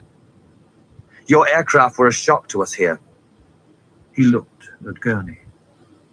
To us. To us. Gurney shook his head to drive out such thoughts. We weren't the shock to you that you were to us. What's the talk of Raban in the sinks and villages? They say they fortified the Graben villages to the point where you cannot harm them. They say they need only sit inside their defenses while you wear yourselves out in futile attack. In a word, they're immobilized. While you can go where you will. It's a tactic I learned from you. They've lost the initiative, which means they've lost the war. Gurney smiled, a slow, knowing expression. Our enemy is exactly where I want him to be. Paul glanced at Gurney. Right back. Well, Gurney, do you enlist with me for the finish of this campaign? Gurney stared at him. Enlist? My lord, I've never left your service. You're the only one left me. To think you dead. And I, being cast adrift, made what shrift I could, waiting for the moment I might sell my life for what it's worth. The death of Raban. An embarrassed silence settled over Paul. A woman came climbing up the rocks toward them, her eyes between still-suit hood and face mask flicking between Paul and his companion. She stopped in front of Paul. Gurney noted the possessive air about her, the way she stood close to Paul. Cheney, this is Gurney Halleck. You've heard me speak of him. She looked at Halleck. Back to Paul. I have heard. Where did the men go on the Maker? They but diverted it to give us time to save the equipment. Well then. Paul broke off, sniffed the air. There's wind coming. A voice called out from the ridgetop above them. Ho there! The wind! Gurney saw a quickening of motion among the Fremen now, a rushing about and sense of hurry. A thing the worm had not ignited was brought about by fear of the wind. The factory crawler lumbered up onto the dry beach below them, and a way was opened for it among the rocks. And the rocks closed behind it so neatly that the passage escaped his eyes. Have you many such hiding places? Many times many, Paul said. He looked at Cheney. Find Korba. Tell him that Gurney has warned me there are men among the smuggler crew who are not to be trusted. She looked once at Gurney, back to Paul, nodded, and was off down the rocks, leaping with a gazelle-like agility. She is your woman. The mother of my firstborn. There's another later among the Atreides. Gurney accepted this with only a widening of the eyes. Paul watched the action around them with a critical eye, A curry color dominated the southern sky now, and there came fitful bursts and gusts of wind that whipped dust around their heads. Seal your suit. Paul fastened the mask and hood about his face. Gurney obeyed, thankful for the filters. Which of your crew don't you trust, Gurney? There are some new recruits. Off-worlders. He hesitated, wondering at himself suddenly. Off-worlders. The word had come so easily to his tongue. Yes? They're not like the usual fortune-hunting lot we get. They're tougher. Harkonnen spies. I think, my lord, that they report to no Harkonnen. I suspect they're men of the Imperial Service. They have a hint of Salusa Secundus about them. Paul shot a sharp glance at him. Sardaukar? Gurney shrugged. They could be, but it's well masked. Paul nodded, thinking how easily Gurney had fallen back into the pattern of a Atreides retainer, but with subtle reservations, differences. Arrakis had changed him, too. Two hooded Fremen emerged from the broken rock below them, began climbing upward. One of them carried a large black bundle over one shoulder. Where are my crew now? Secure in the rocks below us. We've a cave here. Cave of Birds. We'll decide what to do with them after the storm. A voice called from above them. Muad'Dib! Paul turned at the call, saw a Fremen guard motioning them down to the cave. Paul signaled he had heard. Gurney studied him with a new expression. You're Muad'Dib? You're the Will of the Sand? It's my Fremen name. Gurney turned away, feeling an oppressive sense of foreboding. Half his own crew dead on the sand, the others captive. He did not care about the new recruits, the suspicious ones, but among the others were good men, friends, people for whom he felt responsible. We'll decide what to do with them after the storm. That's what Paul had said. Muad'Dib had said. And Gurney recalled the stories told of Muad'Dib, the Lisan al-Gaib, how he had taken the skin of a Harkonnen officer to make his drumheads, how he was surrounded by death commandos, Fedaykin who leaped into battle with their death chants on their lips. Him. The two Fremen climbing up the rocks leaped lightly to a shelf in front of Paul. The dark-faced one spoke. All secure, Muad'Dib. We best get below now. Right. Gurney noted the tone of the man's voice, half command and half request. This was a man called Stilgar, another figure of the new Fremen legends. Paul looked at the bundle the other man carried. Korba, what's in the bundle? 'Twas in the crawler. It had the initial of your friend here, and it contains a balisette. Many times have I heard you speak of the prowess of Gurney Halleck on the balisette. Gurney studied the speaker, seeing the edge of black beard above the stillsuit mask, the hawk stare, the chiseled nose. You've a companion who thinks, my lord. Thank you, Stilgar. Stilgar signaled for his companion to pass the bundle to Gurney. Thank your Lord Duke. His countenance earns your admittance here. Gurney accepted the bundle, puzzled by the hard undertones in this conversation. There was an air of challenge about the man, and Gurney wondered if it could be a feeling of jealousy in the Fremen. Here was someone called Gurney Halleck, who'd known Paul even in the times before Arrakis, a man who shared a camaraderie that Stilgar could never invade. You are two I'd have be friends. Stilgar, the Fremen, is a name of renown. Any killer of Harkonnens I'd feel honored to count among my friends. Will you touch hands with my friend Gurney Halleck, Stilgar? Slowly, Stilgar extended his hand, gripped the heavy calluses of Gurney's sword hand. There are few who haven't heard the name of Gurney Halleck. He released his grip and turned to Paul. The storm comes rushing. At once.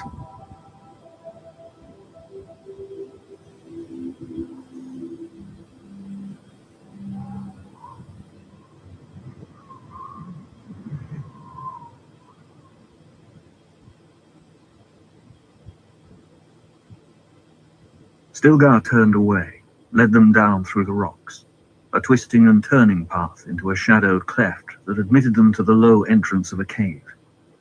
Men hurried to fasten a door seal behind them. Glow globes showed a broad, dome-ceilinged space with a raised ledge on one side and a passage leading off from it. Paul leaped to the ledge with Gurney right behind him, led the way into the passage. The others headed for another passage opposite the entrance.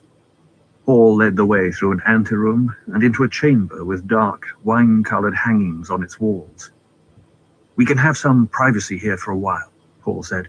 "The others will respect my—" An alarm symbol clanged from the outer chamber, was followed by shouting and clashing of weapons. Paul whirled, ran back through the anteroom and out onto the atrium lip above the outer chamber. Gurney was right behind, weapon drawn. Beneath them, on the floor of the cave, swirled a melee of struggling figures. Paul stood an instant assessing the scene, separating the Fremen robes and burkas from the costumes of those they opposed. Senses that his mother had trained to detect the most subtle clues picked out a significant face. The Fremen fought against men wearing smuggler robes, but the smugglers were crouched in trios, backed into triangles where pressed. That habit of close fighting was a trademark of the Imperial Sardaukar. A Fedaykin in the crowd saw Paul, and his battle cry was lifted to echo in the chamber. "Muad'Dib! Muad'Dib! Muad'Dib!" Another eye had also picked Paul out. A black knife came hurtling toward him. Paul dodged, heard the knife clatter against stone behind him, glanced to see Gurney retrieve it. The triangular knots were being pressed back now.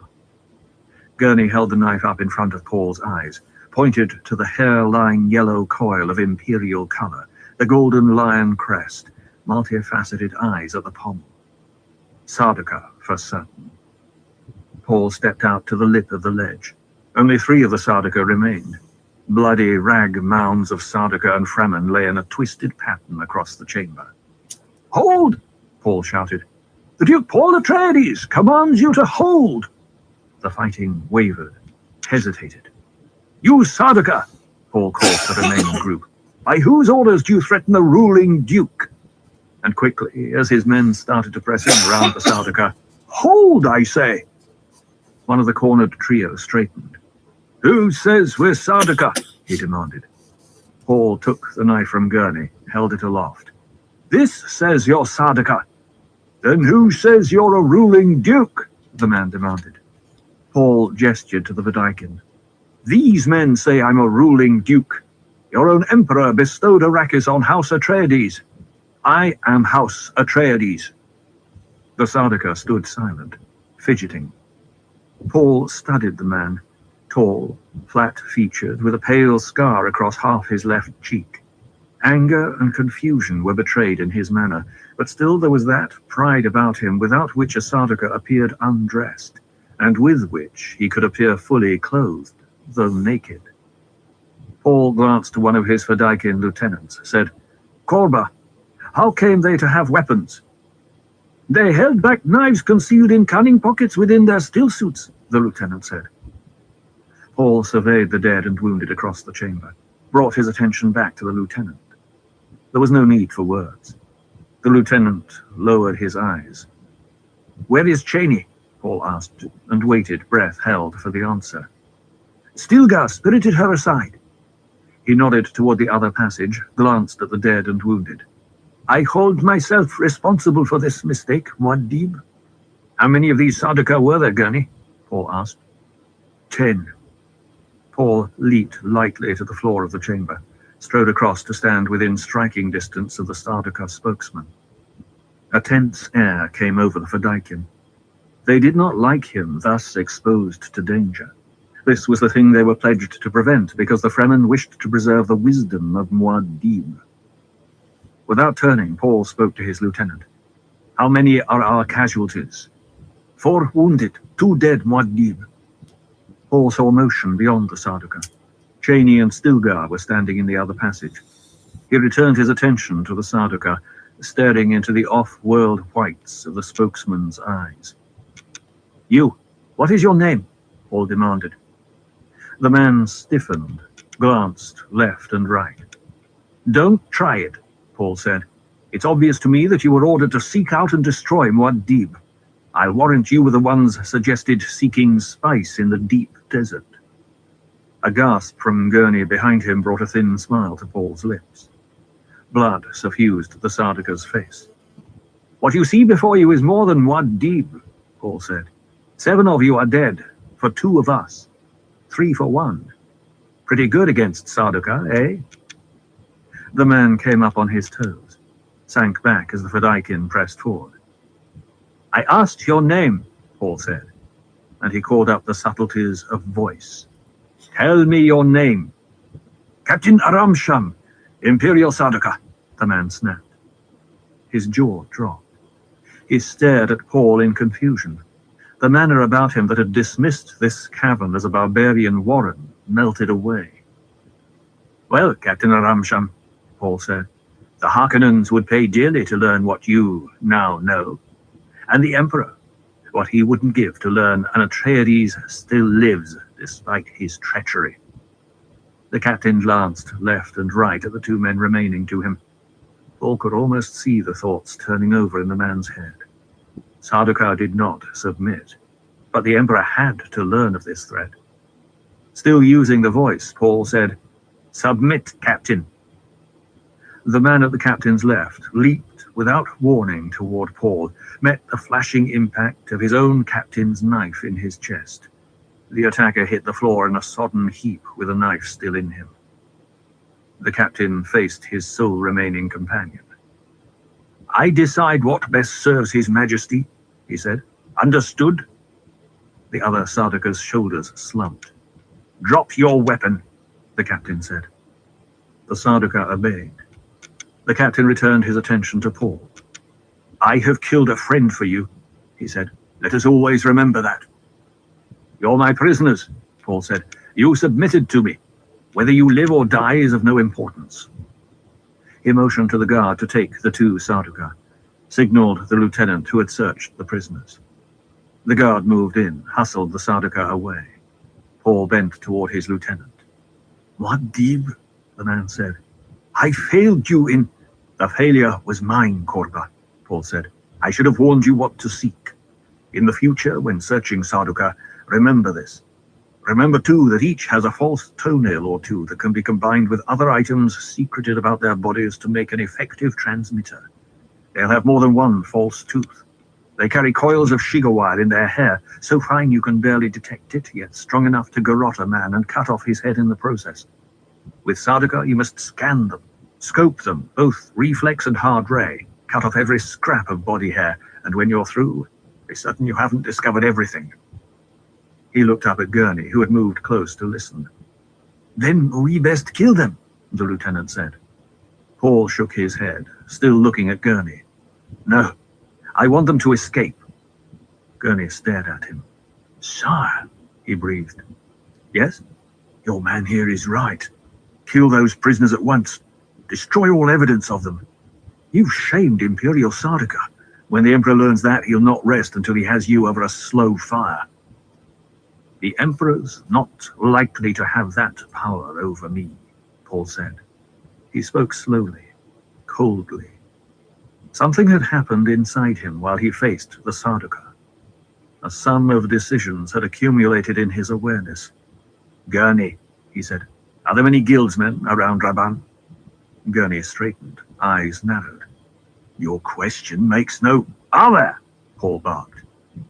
Arrakis is crawling with guild agents. They're buying spice as though it were the most precious thing in the universe. Why else do you think we ventured this far into... It is the most precious thing in the universe, Paul said. To them.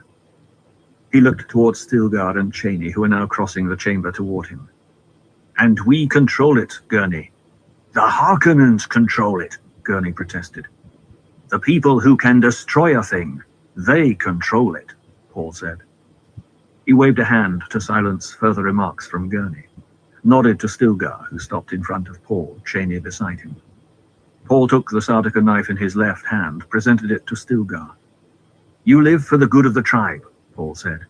Could you draw my life's blood with that knife? For the good of the tribe, Stilgar growled. Then use that knife, Paul said. Are you calling me out? Stilgar demanded. If I do, Paul said, I shall stand there without weapon and let you slay me. Stilgar drew in a quick, sharp breath. Cheney said, Usul, then glanced at Gurney, back to Paul. While Stilgar was still weighing his words, Paul said, You are Stilgar, a fighting man. When the Sardaukar began fighting here, you were not in the front of battle. Your first thought was to protect Cheney. She is my niece, Stilgar said. If there'd been any doubt of your Fedayk in handling those scum, why was your first thought of Cheney? Paul demanded. It wasn't. Oh? It was of you, Stilgar admitted. Do you think you could lift your hand against me?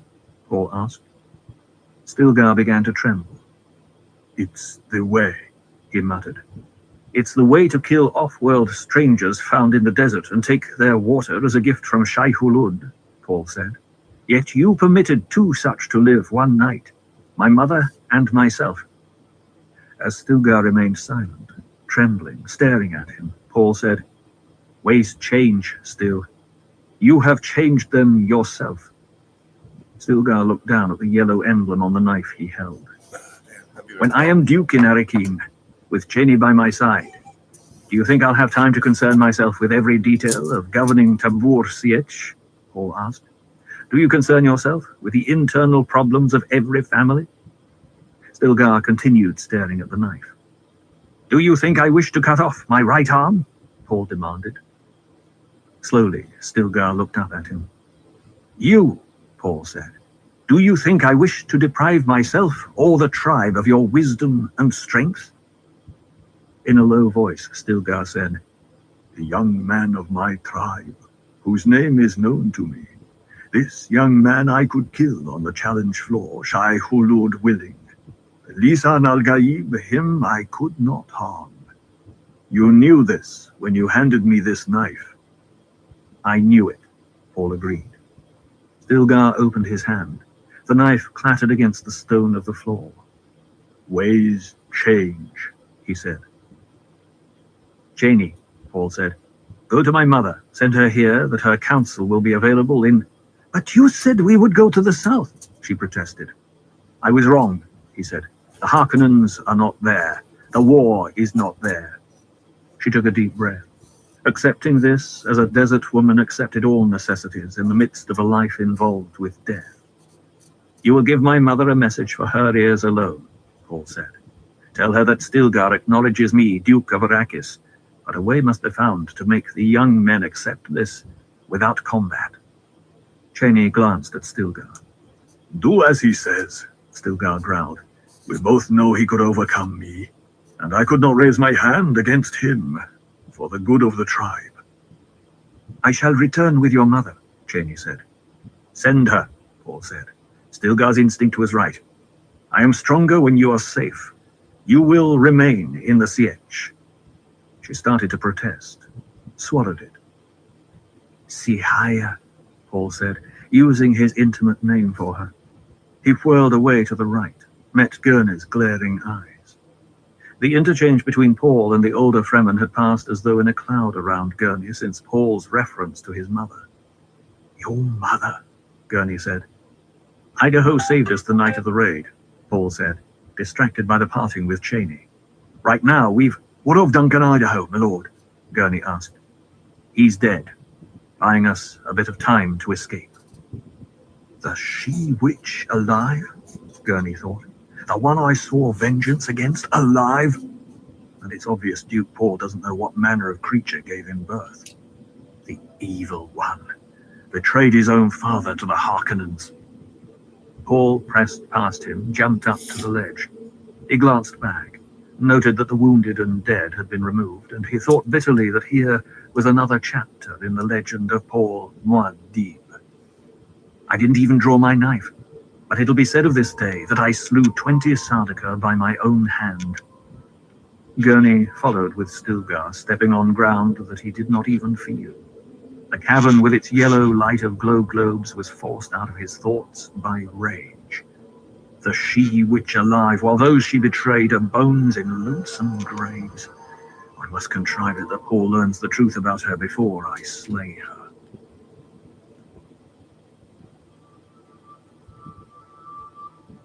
How often it is that the angry man rages denial of what his inner self is telling him. The collected sayings of Muad'Dib by the Princess Irulan. The crowd in the cavern assembly chamber radiated that pack feeling Jessica had sensed the day Paul killed James. There was murmuring nervousness in the voices. Little cliques gathered like knots among the robes. Jessica tucked a message cylinder beneath her robe as she emerged to the ledge from Paul's private quarters. She felt rested after the long journey up from the south, but still rankled that Paul would not yet permit them to use the captured ornithopters. "We do not have full control of the air," he had said, "and we must not become dependent upon off-world fuel. Both fuel and aircraft must be gathered and saved for the day of maximum effort." Paul stood with a group of the younger men near the ledge. The pale light of glow globes gave the scene a tinge of unreality. It was like a tableau, but with the added dimension of Warren's smells, the whispers, the sounds of shuffling feet. She studied her son, wondering why he had not yet trotted out his surprise, Gurney Halleck. The thought of Gurney disturbed her with its memories of an easier past, days of love and beauty with Paul's father. Stilgar waited with a small group of his own at the other end of the ledge. There was a feeling of inevitable dignity about him, the way he stood without talking. "We must not lose that man," Jessica thought. "Paul's plan must work. Anything else would be the highest tragedy." She strode down the ledge, passing Stilgar without a glance, stepped down into the crowd. A way was made for her as she headed toward Paul, and silence followed her. She knew the meaning of the silence, the unspoken questions of the people, awe of the Reverend Mother. The young men drew back from Paul as she came up to him, and she found herself momentarily dismayed by the new deference they paid him. "All men beneath your position covet your station," went the Bene Gesserit axiom. But she found no covetousness in these faces. They were held at a distance by the religious ferment around Paul's leadership, and she recalled another Bene Gesserit saying, "Prophets have a way of dying by violence." Paul looked at her. "It's time," she said, and passed the message cylinder to him. One of Paul's companions, bolder than the others, glanced across at Stilgar, said, "Are you going to call him out? Muad'Dib? Now's the time for sure. They'll think you a coward if you—" "Who dares call me coward?" Paul demanded. His hand flashed to his crysknife hilt. Bated silence came over the group, spreading out into the crowd. "There's work to do," Paul said, as the man drew back from him. Paul turned away, shouldered through the crowd to the ledge, leaped lightly up to it and faced the people. "Do it!" someone shrieked. Murmurs and whispers arose behind the shriek. Paul waited for silence. It came slowly amidst scattered shufflings and coughs. When it was quiet in the cavern, Paul lifted his chin, spoke in a voice that carried to the farthest corners. "You are tired of waiting," Paul said. Again he waited while the cries of response died out. Indeed they are tired of waiting, Paul thought. He hefted the message cylinder, thinking of what it contained. His mother had showed it to him, explaining how it had been taken from a Harkonnen courier. The message was explicit. Rabban was being abandoned to his own resources here on Arrakis. He could not call for help or reinforcements. Again Paul raised his voice. "You think it's time I called out Stilgar and challenged the leadership of the troops?" Before they could respond, Paul hurled his voice at them in anger. "Do you think the Lisan al-Gaib that stupid?" There was a stunned silence. "He's accepting the religious mantle," Jessica thought. "He must not do it." "It's the way," someone shouted.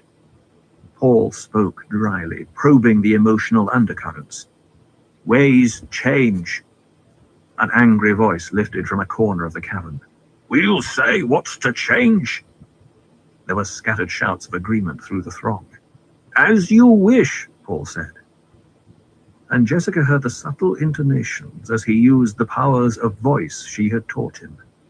"You will say," he agreed, "but first you will hear my say." Stilgar moved along the ledge, his bearded face impassive. I need it. Well, "That is the way too," he said. "The voice of any Fremen may be heard in council. All Muad'Dib is a Fremen. The good of the tribe, that is the most important thing, eh?" Paul asked. Still with that flat voiced dignity, Stilgar said, "Thus our steps are guided." "All right," Paul said. "Then, who rules this troop of our tribe? And who rules all the tribes and troops through the fighting instructors we've trained in the weirding way?" Paul waited, looking over the heads of the throng. No answer came. Presently he said, "Does Stilgar rule all this? He says himself that he does not. Do I rule?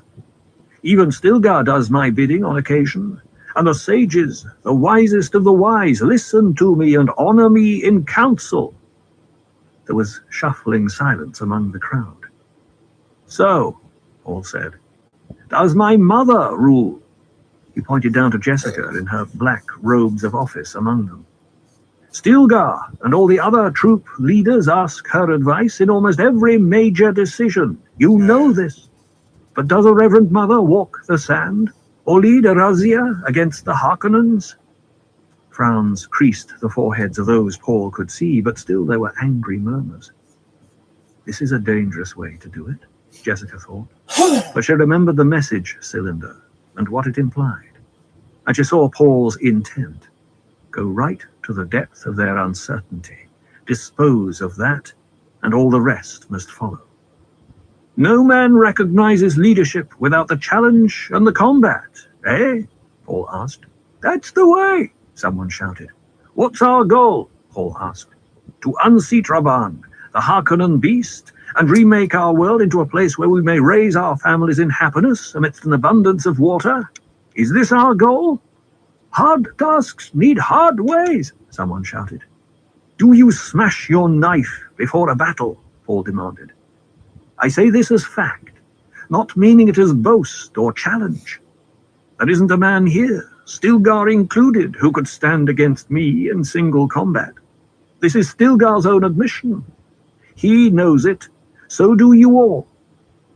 Again the angry mutters lifted from the crowd. "Many of you have been with me on the practice floor," Paul said. "You know this isn't idle boast. I say it because it's fact known to us all, and I'd be foolish not to see it for myself. I began training in these ways earlier than you did, and my teachers were tougher than any you've ever seen. How else do you think I bested Jamis at an age when your boys are still fighting only mock battles?" He's using the voice well, Jessica thought. But that's not enough with these people. They've good insulation against vocal control. He must catch them also with logic. "So," Paul said, "we come to this." He lifted the message cylinder, removed its scrap of tape. "This was taken from a Harkonnen courier. Its authenticity is beyond question. It is addressed to Raban. It tells him that his request for new troops is denied, that his spice harvest is far below quota, that he must wring more spice from Arrakis with the people he has." Stilgar moved up beside Paul. "How many of you see what this means?" Paul asked. Stilgar saw it immediately. "They're cut off," someone shouted. Paul pushed message and cylinder into his sash. From his neck he took a braided Shiga cord and removed a ring from the cord, holding the ring aloft. "This was my father's ducal signet," he said. "I swore never to wear it again until I was ready to lead my troops over all of Arrakis and claim it as my rightful fief." He put the ring on his finger, clenched his fist. Utter stillness gripped the cavern.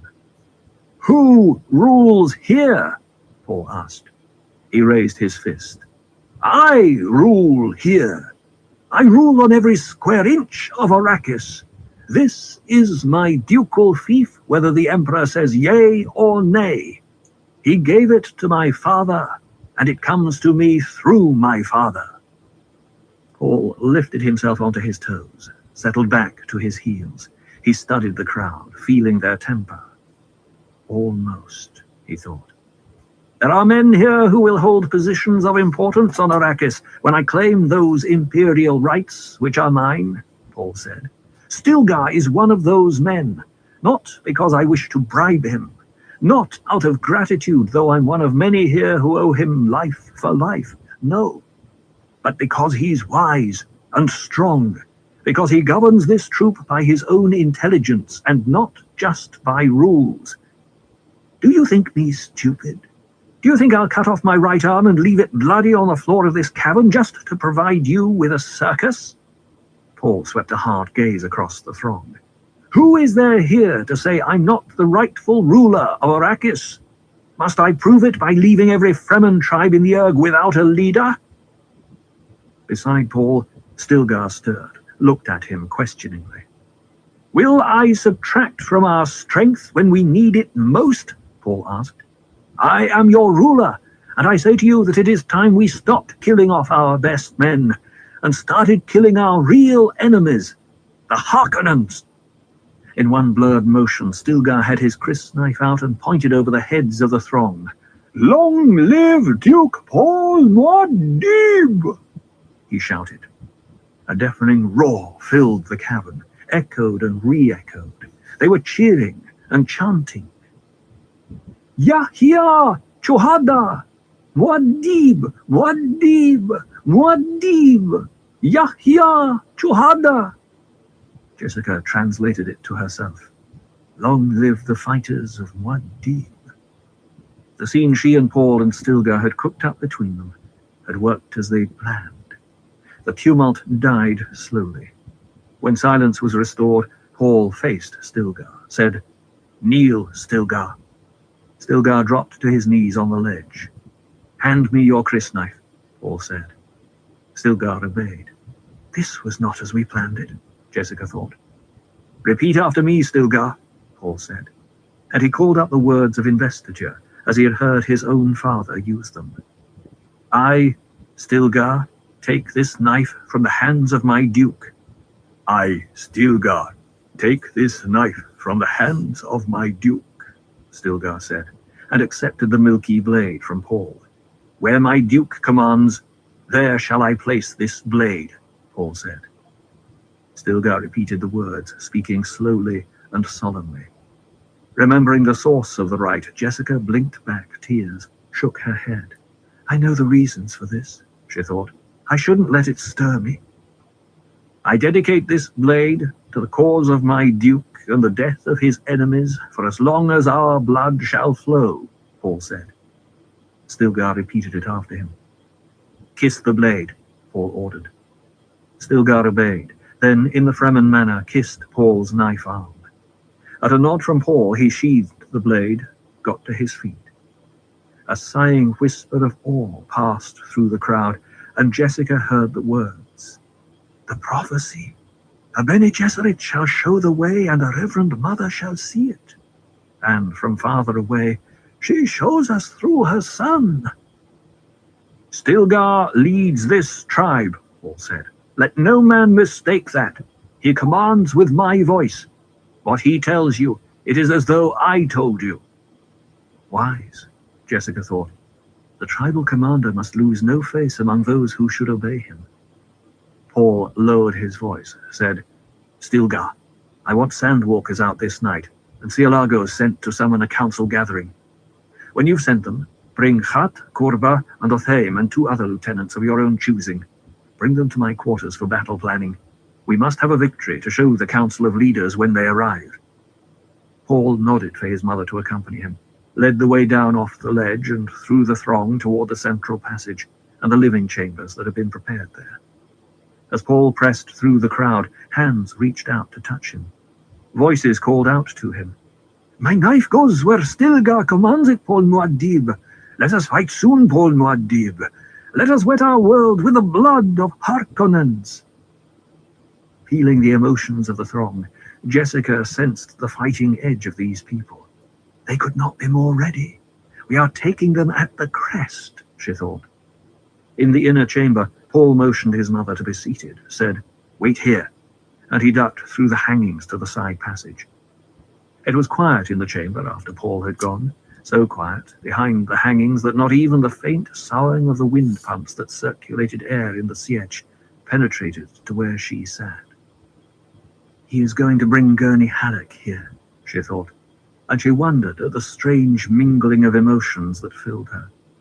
Gurney and his music had been a part of so many pleasant times on Caladan, before the move to Arrakis.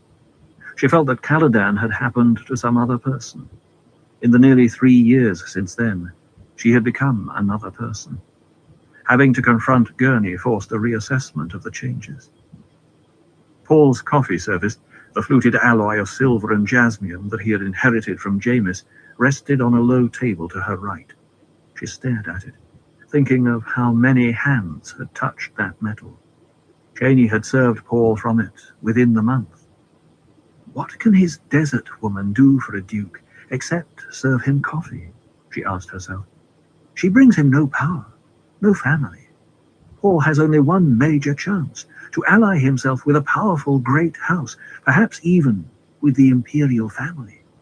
There are marriageable princesses, after all, and every one of them Bene Gesserit trained. Jessica imagined herself leaving the rigors of Arrakis for the life of power and security she could know as mother of a royal consort. She glanced at the thick hangings that obscured the rock of this cavern cell, thinking of how she had come here, riding amidst a host of worms, the palanquins and pack platforms piled high with necessities for the coming campaign. As long as Cheney lives, Paul will not see his duty, Jessica thought. She has given him a son, and that is enough. A sudden longing to see her grandson, the child whose likeness carried so much of the grandfather's features, so like Leto, swept through her. Jessica placed her palms against her cheeks, began the ritual breathing that stilled emotion and clarified the mind, then bent forward from the waist in the devotional exercise that prepared the body for the mind's demands. Paul's choice of this cave of birds as his command post could not be questioned, she knew. It was ideal, and to the north lay Wind Pass, opening onto a protected village in a cliff-walled sink. It was a key village, home of artisans and technicians, maintenance center for an entire Harkonnen defensive sector. A cough sounded outside the chamber hangings. Jessica straightened, took a deep breath, exhaled slowly. "Enter," she said. Draperies were flung aside and Gurney Halleck bounded into the room. She had only time for a glimpse of his face with its odd grimace, then he was behind her, lifting her to her feet with one brawny arm beneath her chin. "Gurney, you fool, what are you doing?" she demanded. Then she felt the touch of the knife tip against her back. Chill awareness spread out from that knife tip. She knew in that instant that Gurney meant to kill her. Why? She could think of no reason, for he wasn't the kind to turn traitor, but she felt certain of his intention. Knowing it, her mind churned. Here was no man to be overcome easily. Here was a killer, wary of the voice, wary of every combat stratagem, wary of every trick of death and violence. Here was an instrument she herself had helped train with subtle hints and suggestions. "You thought you had escaped, eh, witch?" Gurney snarled. Before she could turn the question over in her mind or try to answer, the curtains parted, and Paul entered. "Here he is, Paul broke off, taking in the tensions of the scene. "You will stand where you are, my lord," Gurney said. "What?" Paul shook his head. Jessica started to speak, felt the arm tighten against her throat. "You will speak only when I permit it, witch," Gurney said. "I want only one thing from you, for your son to hear it, and I am prepared to send this knife into your heart by reflex at the first sign of a counter against me. Your voice will remain in a monotone. Certain muscles you will not tense or move. You will act with the most extreme caution to gain yourself a few more seconds of life, and I assure you, these are all you have." Paul took a step forward. "Gurney, man, what is— Stop right where you are," Gurney snapped. "One more step and she's dead." Paul's hand slipped to his knife hilt. He spoke in a deadly quiet. "You had best explain yourself, Gurney." "I swore an oath to slay the betrayer of your father," Gurney said. "Do you think I can forget the man who rescued me from a Harkonnen slave pit, gave me freedom, life, and honor, gave me friendship, a thing I prized above all else? I have his betrayer under my knife. No one can stop me from—" "You couldn't be more wrong, Gurney," Paul said. And Jessica thought, so that's it. What irony. "Wrong, am I?" Gurney demanded. "Let us hear it from the woman herself. And let her remember that I have bribed and spied and cheated to confirm this charge. I've even pushed Samuta on a Harkonnen guard captain to get part of the story." Jessica felt the arm at her throat ease slightly, but before she could speak, Paul said, "The betrayer was Yui. I tell you this once, Gurney. The evidence is complete, cannot be controverted. It was Yui. I do not care how you came by your suspicion, for it can be nothing else, but if you harm my mother—" Paul lifted his crysknife from its scabbard, held the blade in front of him. "I'll have your blood." "Yui was a conditioned medic, fit for a royal house," Gurney snarled. "He could not turn traitor." "I know a way to remove that conditioning," Paul said. "Evidence," Gurney insisted. "The evidence is not here," Paul said. "It's in Tabor Sietch, far to the south. But if—" "This is a trick," Gurney snarled, and his arm tightened on Jessica's throat. "No trick, Gurney," Paul said, and his voice carried such a note of terrible sadness that the sound tore at Jessica's heart. "I saw the message captured from the Harkonnen agent," Gurney said. "The note pointed directly at—" "I saw it too," Paul said. "My father showed it to me the night he explained why it had to be a Harkonnen trick aimed at making him suspect the woman he loved." "Aya," Gurney said. "You have not—" "Be quiet," Paul said, and the monotone stillness of his words carried more command than Jessica had ever heard in another voice. "He has the great control," she thought. Gurney's arm trembled against her neck. The point of the knife at her back moved with uncertainty. "What you have not done," Paul said, "is heard my mother sobbing in the night over her lost duke. You have not seen her eyes stab flame when she speaks of killing Harkonnens." So he has listened, she thought. Tears blinded her eyes. "What you have not done," Paul went on, "is remembered the lessons you learned in a Harkonnen slave pit. You speak of pride in my father's friendship. Didn't you learn the difference between Harkonnen and Atreides so that you could smell a Harkonnen trick by the stink they left on it? Didn't you learn that Atreides' loyalty is bought with love, while the Harkonnen coin is hate? Couldn't you see through to the very nature of this betrayal?" "But Yui," Gurney muttered. "The evidence we have is Yui's own message to us, admitting his treachery," Paul said. "I swear this to you by the love I hold for you, a love I will still hold, even after I leave you dead on this floor." Hearing her son, Jessica marveled at the awareness in him, the penetrating insight of his intelligence. "My father had an instinct for his friends," Paul said. "He gave his love sparingly, but with never an error. His weakness lay in misunderstanding, hatred. He thought anyone who hated Harkonnens could not betray him." He glanced at his mother. "She knows this. I've given her my father's message, that he never distrusted her." Jessica felt herself losing control, bit at her lower lip. Seeing the stiff formality in Paul, she realized what these words were costing him. She wanted to run to him, cradle his head against her breast as she never had done. But the arm against her throat had ceased its trembling. The knife point at her back, pressed still and sharp. "One of the most terrible moments in a boy's life," Paul said, "is when he discovers his father and mother are human beings who share a love that he can never quite taste. It's a loss, an awakening to the fact that the world is there and here, and we are in it alone. The moment carries its own truth. You can't evade it. I heard my father when he spoke of my mother. She's not the betrayer, Gurney." Jessica found her voice, said, "Gurney, release me." There was no special command in the words, no trick to play on his weaknesses, but Gurney's hand fell away. She crossed to Paul, stood in front of him, not touching him. Paul, she said, there are other awakenings in this universe. I suddenly see how I've used you, and twisted you, and manipulated you to set you on a course of my choosing. A course I had to choose, if that's any excuse, because of my own training. She swallowed past a lump in her throat, looked up into her son's eyes. Paul, I want you to do something for me. Choose the course of happiness. Your desert woman. Marry her if that's your wish. Defy everyone and everything to do this, but choose your own course. She broke off, stopped by the low sound of muttering behind her. Gurney. She saw Paul's eyes directed beyond her. Turned. Gurney stood in the same spot, but had sheathed his knife, pulled the robe away from his breast to expose the slick greyness of an issue still suit, the type the smugglers traded for among the Sietch warrens. Put your knife right here in my breast, Gurney muttered. I say kill me and have done with it.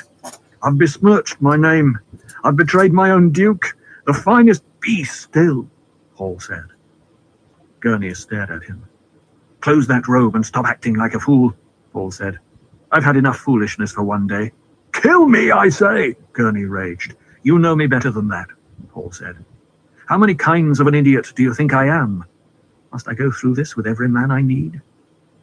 Gurney looked at Jessica, spoke in a forlorn, pleading note so unlike him. Then you, my lady, please. You kill me.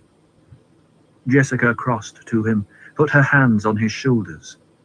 Gurney, why do you insist the Atreides must kill those they love? Gently she pulled the spread robe out of his fingers, closed and fastened the fabric over his chest. Gurney spoke brokenly. But you thought you were doing a thing for later, she said, and for this I honor you. My lady, Gurney said. He dropped his chin to his chest, squeezed his eyelids closed against the tears. Let us think of this as a misunderstanding among old friends, she said, and Paul heard the soothers, the adjusting tones in her voice. It's over, and we can be thankful we'll never again have that sort of misunderstanding between us. Gurney opened eyes, bright with moisture, looked down at her. The Gurney Halleck I knew was a man adept with both blade and balisette, Jessica said. It was the man of the balisette I most admired. Doesn't that Gurney Halleck remember how I used to enjoy listening by the hour while he played for me? Do you still have a balisette, Gurney? I've a new one, Gurney said. Bought from Chusak. A sweet instrument. Plays like a genuine Verota, though there's no signature on it. I think myself it was made by a student of Verota's who... He broke off. What can I say to you, my lady? Here we prattle about... Not prattle, Gurney, Paul said. He crossed to stand beside his mother, eye to eye with Gurney. Not prattle, but a thing that brings happiness between friends. I take it a kindness if you play for her now. Battle planning can wait a little while. We'll not be going into the fight till tomorrow, at any rate. I'll get my balisette, Gurney said. It's in the passage. He stepped around them and through the hangings. Paul put a hand on his mother's arm, found that she was trembling. It's over, mother, he said. Without turning her head, she looked up at him from the corners of her eyes. Over? Of course. Gurney's... Gurney? Oh, yes. She lowered her gaze. The hangings rustled as Gurney returned with his balisette. He began tuning it, avoiding their eyes. The hangings on the walls dulled the echoes, making the instrument sound small and intimate. Paul led his mother to a cushion, seated her there with her back to the thick draperies of the wall. He was suddenly struck by how old she seemed to him, with the beginnings of desert-dried lines in her face, the stretching at the corners of her blue-veiled eyes. Yeah, cheers. She's tired, he thought. We must find some way to ease her burdens. Gurney strummed a chord. Paul glanced at him and said, I've Things that need my attention. Wait here for me. Gurney nodded. His mind seemed far away, as though he dwelled for this moment beneath the open skies of Caladan, with cloud fleece on the horizon promising rain. Paul forced himself to turn away, let himself out through the heavy hangings over the side passage. He heard Gurney take up a tune behind him and paused a moment outside the room to listen to the muted music. Orchards and vineyards and full-breasted houris and a cup overflowing before me. Why do I babble of battles and mountains reduced to dust? Why do I feel these tears? Heavens stand open and scatter their riches. My hands need but gather their wealth. Why do I think of an ambush and poison in molten cup? Why do I feel my years? Love's arms beckon with their naked delights, and Eden's promise of ecstasies. Why do I remember the scars, dream of old transgressions, and why do I sleep with fears? A robed Fedaykin courier appeared from a corner of the passage ahead of Paul. The man had hood thrown back and fastenings of his stillsuit hanging loose about his neck, proof that he had come just now from the open desert. Paul motioned for him to stop, left the hangings of the door, and moved down the passage to the courier. The man bowed, hands clasped in front of him the way he might greet a reverend mother or Sayadina of the rites. He said, "Muad'Dib, leaders are beginning to arrive for the council. So soon? These are the ones Stilgar sent for earlier when it was thought." He shrugged. "I see." Paul glanced back toward the faint sound of the baliset, thinking of the old song that his mother favored, an odd stretching of happy tune and sad words. "Stilgar will come here soon with others. Show them where my mother waits." "I will wait here, Muad'Dib," the courier said. Yes, do that." Paul pressed past the man toward the depths of the cavern, headed for the place that each such cavern had, a place near its water-holding basin. There would be a small Shai Hulud in this place, a creature no more than 9 meters long, kept stunted and trapped by surrounding water ditches. The Maker, after emerging from its little Maker vector, avoided water for the poison it was. And the drowning of a Maker was the greatest Fremen's secret because it produced the substance of their union, the water of life, the poison that could only be changed by a reverend mother. The decision had come to Paul while he faced the tension of danger to his mother. No line of the future he had ever seen carried that moment of peril from Gurney Halleck. The future, the grey cloud future, with its feeling that the entire universe rolled toward a boiling nexus, hung around him like a phantom world. I must see it, he thought. His body had slowly acquired a certain spice tolerance that made prescient visions fewer and fewer, dimmer and dimmer. The solution appeared obvious to him. I will drown the Maker. We will see now whether I'm the Kwisatz Haderach, who can survive the test that the Reverend Mothers have survived.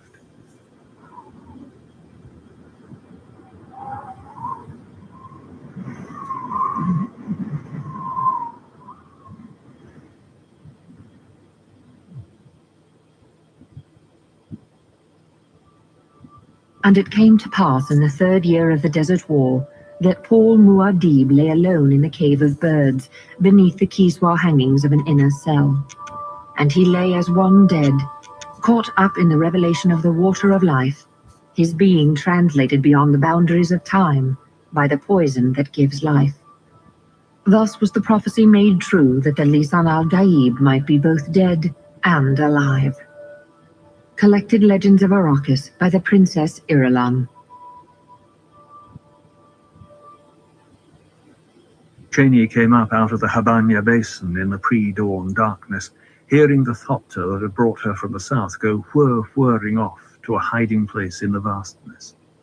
Around her, the escort kept its distance, fanning out into the rocks of the ridge to probe for dangers, and giving the mate of Muad'Dib, the mother of his firstborn, the thing she had requested, a moment to walk alone. Why did he summon me? She asked herself. He told me before that I must remain in the south with little Leto and Alia. She gathered her robe and leaped lightly up across a barrier rock and onto the climbing path that only the desert-trained could recognize in the darkness. Pebbles slithered underfoot, and she danced across them without considering the nimbleness required.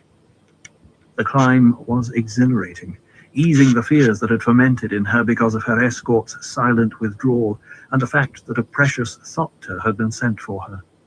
She felt the inner leaping at the nearness of reunion with Paul Muad'Dib, her Usul. His name might be a battle cry over all the land. Muad'Dib, Muad'Dib, Muad'Dib. But she knew a different man by a different name, the father of her son, the tender lover. A great figure loomed out of the rocks above her, beckoning for speed. She quickened her pace. Dawn birds already were calling and lifting into the sky. A dim spread of light grew across the eastern horizon. The figure above was not one of her own escort. Othine? She wondered, marking a familiarity of movement and manner.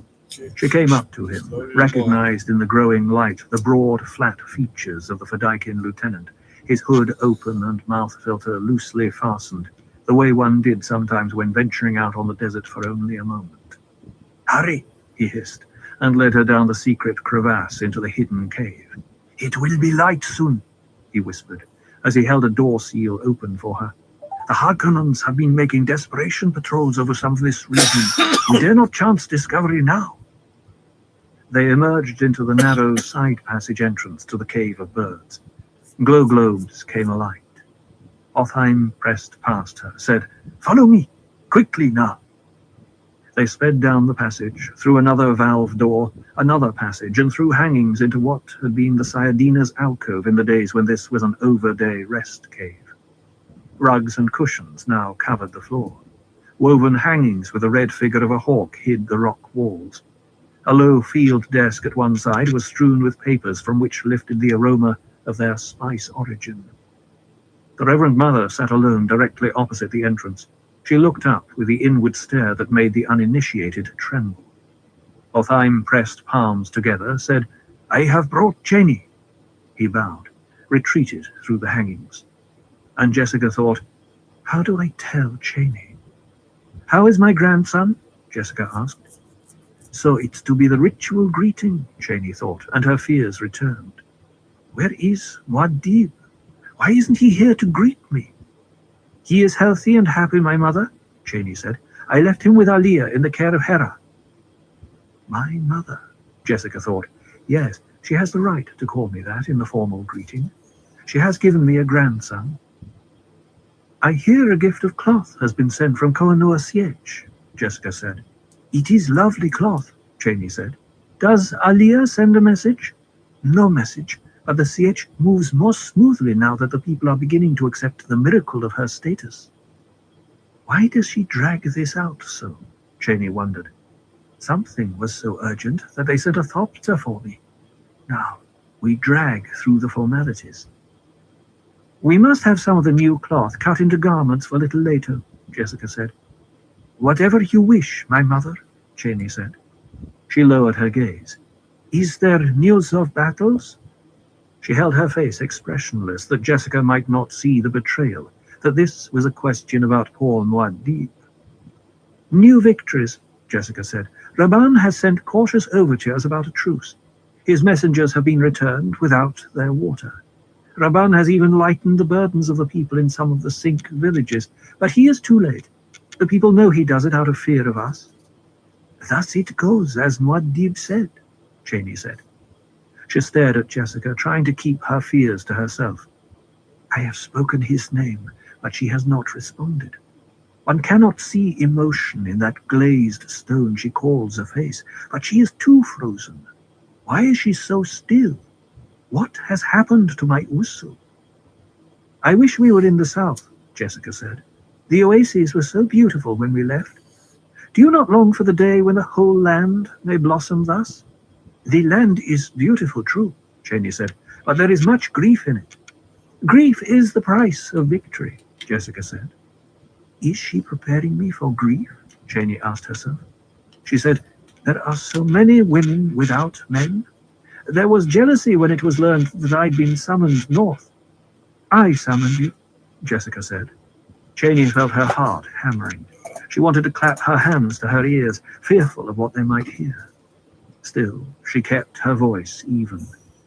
The message was signed Wadib. I signed it thus in the presence of his lieutenants, Jessica said. It was a subterfuge of necessity. And Jessica thought, this is a brave woman, my Pauls. She holds to the niceties even when fear is almost overwhelming her. Yes, she may be the one we need now.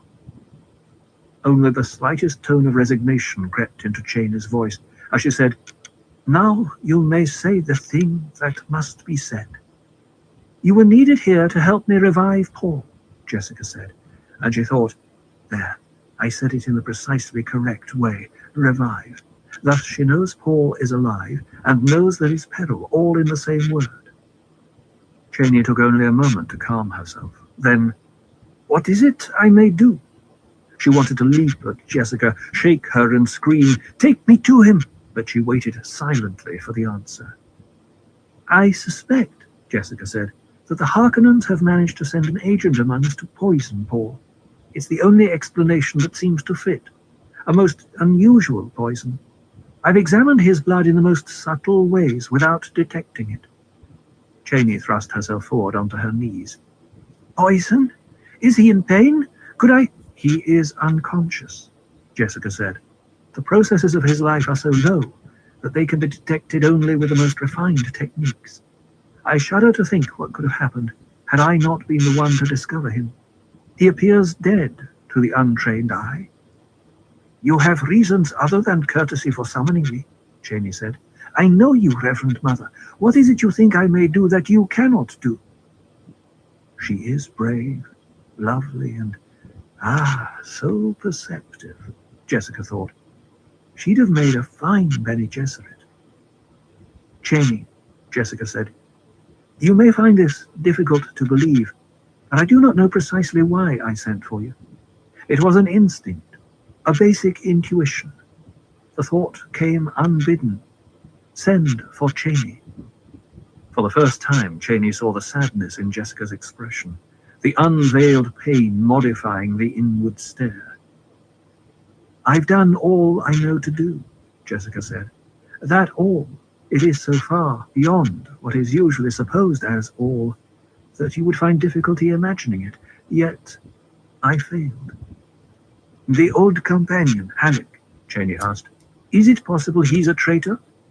Not Gurney, Jessica said. The two words carried an entire conversation, and Cheney saw the searching, the tests, the memories of old failures that went into this flat denial. Cheney rocked back onto her feet, stood up, smoothed her desert-stained robe. Take me to him, she said. Jessica arose, turned through hangings on the left wall. Cheney followed, found herself in what had been a storeroom, its rock walls concealed now beneath heavy drapery. Paul lay on a field pad against the far wall. A single glow globe above him illuminated his face. A black robe covered him to the chest, leaving his arms outside it, stretched along his sides. He appeared to be unclothed under the robe. The skin exposed looked waxen, rigid. There was no visible movement to him. Cheney suppressed the desire to dash forward, throw herself across him. She found her thoughts instead going to her son, Leto. And she realized in this instant that Jessica once had faced such a moment. Her man threatened by death, forced in her own mind to consider what might be done to save a young son.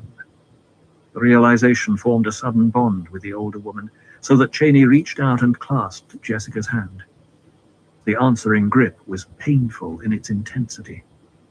He lives, Jessica said. I assure you he lives. But the thread of his life is so thin it could easily escape detection.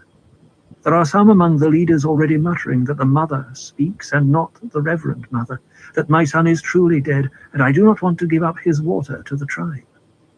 How long has he been this way? Cheney asked. She disengaged her hand from Jessica's, moved farther into the room. 3 weeks, Jessica said. I spent almost a week trying to revive him. There were meetings, arguments, investigations. Then I sent for you. The Fedaykin obey my orders, else I might not have been able to delay thee. She wet her lips with her tongue, watched Cheney cross to Paul. Cheney stood over him now, looking down on the soft beard of youth that framed his face, tracing with her eyes the high brow line, the strong nose, the shuttered eyes, the features so peaceful in this rigid repose. How does he take nourishment? Cheney asked. The demands of his flesh are so slight, he does not yet need food, Jessica said. How many know of what has happened? Cheney asked. Only his closest advisors, a few of the leaders, the Fedaykin, and, of course, whoever administered the poison. There is no clue to the poisoner, and it's not for want of investigating, Jessica said. What do the Fedaykin say? Cheney asked. They believe Paul is in a sacred trance, gathering his holy powers before the final battles. This is a thought I've cultivated. Cheney lowered herself to her knees beside the pad, bent close to Paul's face. She sensed an immediate difference in the air about his face, but it was only the spice, the ubiquitous spice whose odor permeated everything in Fremen life. Still, you were not born to the spice as we were, Cheney said. Have you investigated the possibility that his body has rebelled against too much spice in his diet? Allergy reactions are all negative, Jessica said. She closed her eyes, as much to blot out this scene as because of sudden realization of fatigue. How long have I been without sleep? She asked herself. Too long. When you change the water of life, Cheney said, you do it within yourself by the inward awareness. Have you used this awareness to test his blood? Normal Fremen blood, Jessica said, completely adapted to the diet and the life here. Cheney sat back on her heels, submerging her fears in thought as she studied Paul's face. This was a trick she had learned from watching the Reverend Mothers. Time could be made to serve the mind. One concentrated the entire attention. Presently, Cheney said, Is there a maker here? There are several, Jessica said, with a touch of weariness. We are never without them these days. Each victory requires its blessing, each ceremony before a raid. But Paul Muad'Dib has held himself aloof from these ceremonies, Cheney said. Jessica nodded to herself, remembering her son's ambivalent feelings toward the spice drug and the prescient awareness it precipitated. How did you know this? Jessica asked. It is spoken. Too much is spoken, Jessica said bitterly. Get me the raw water of the maker, Cheney said. Jessica stiffened at the tone of command in Cheney's voice, then observed the intense concentration in the younger woman and said, At once. She went out through the hangings to send a waterman. Cheney sat staring at Paul. If he has tried to do this, she thought, and it's the sort of thing he might try. Jessica knelt beside Cheney, holding out a plain camp ewer. The charged odor of the poison was sharp in Cheney's nostrils. She dipped a finger in the fluid, held the finger close to Paul's nose. The skin along the bridge of his nose wrinkled slightly. Slowly, the nostrils flared. Jessica gasped. Cheney touched the dampened finger to Paul's upper lip. He drew in a long, sobbing breath. What is this? Jessica demanded. Be still, Cheney said. You must convert a small amount of the sacred water, quickly. Without questioning, because she recognized the tone of awareness in Cheney's voice, Jessica lifted the ewer to her mouth, drew in a small sip. Paul's eyes flew open. He stared upward at Cheney. It is not necessary for her to change the water, he said. His voice was weak, but steady. Jessica, a sip of the fluid on her tongue, found her body rallying, converting the poison almost automatically.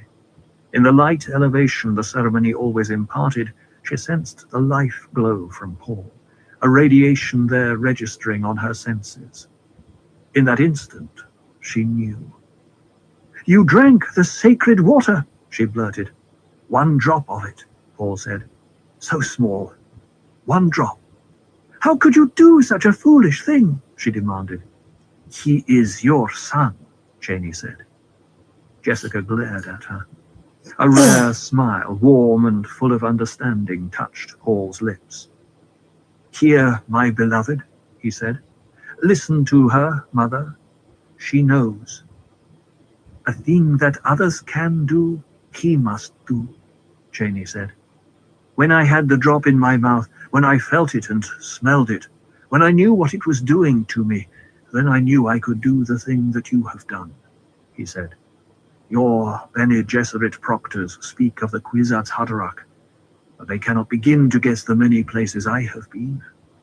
In the few minutes He broke off, looking at Cheney with a puzzled frown.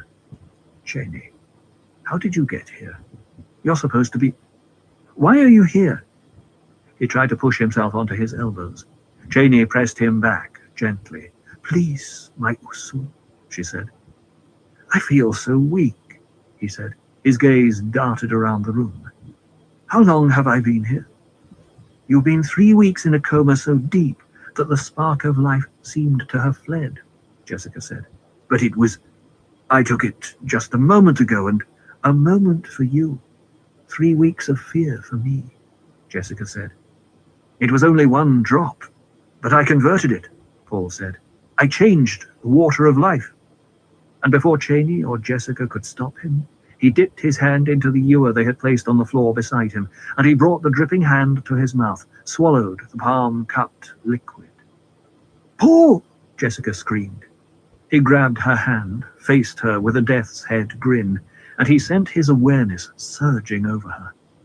The rapport was not as tender, not as sharing, not as encompassing as it had been with Aliyah and with the old Reverend Mother in the cavern, but it was a rapport, a sense sharing of the entire being.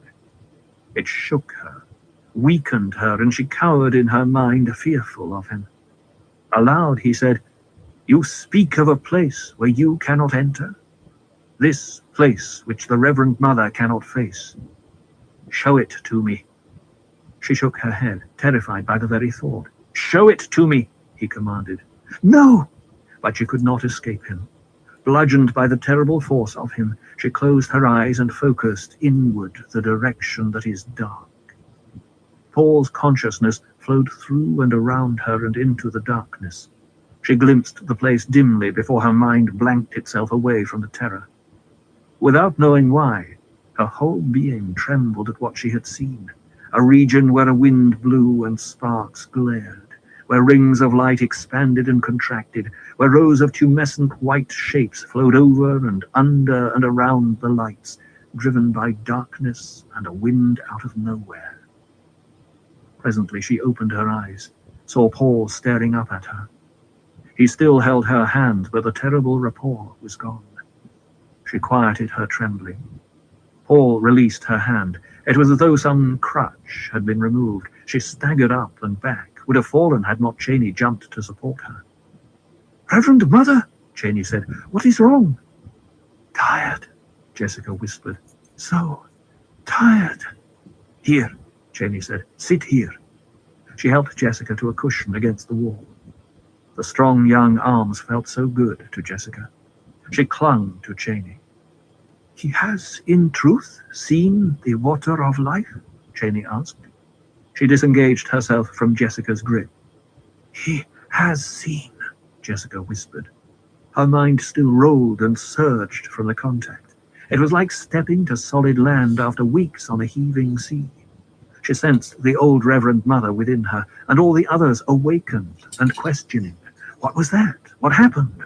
Where was that place?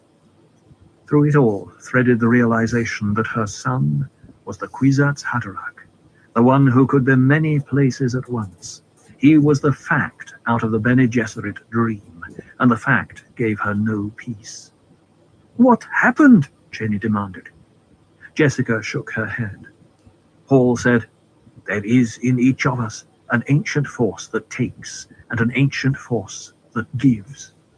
A man finds little difficulty facing that place within himself where the taking force dwells.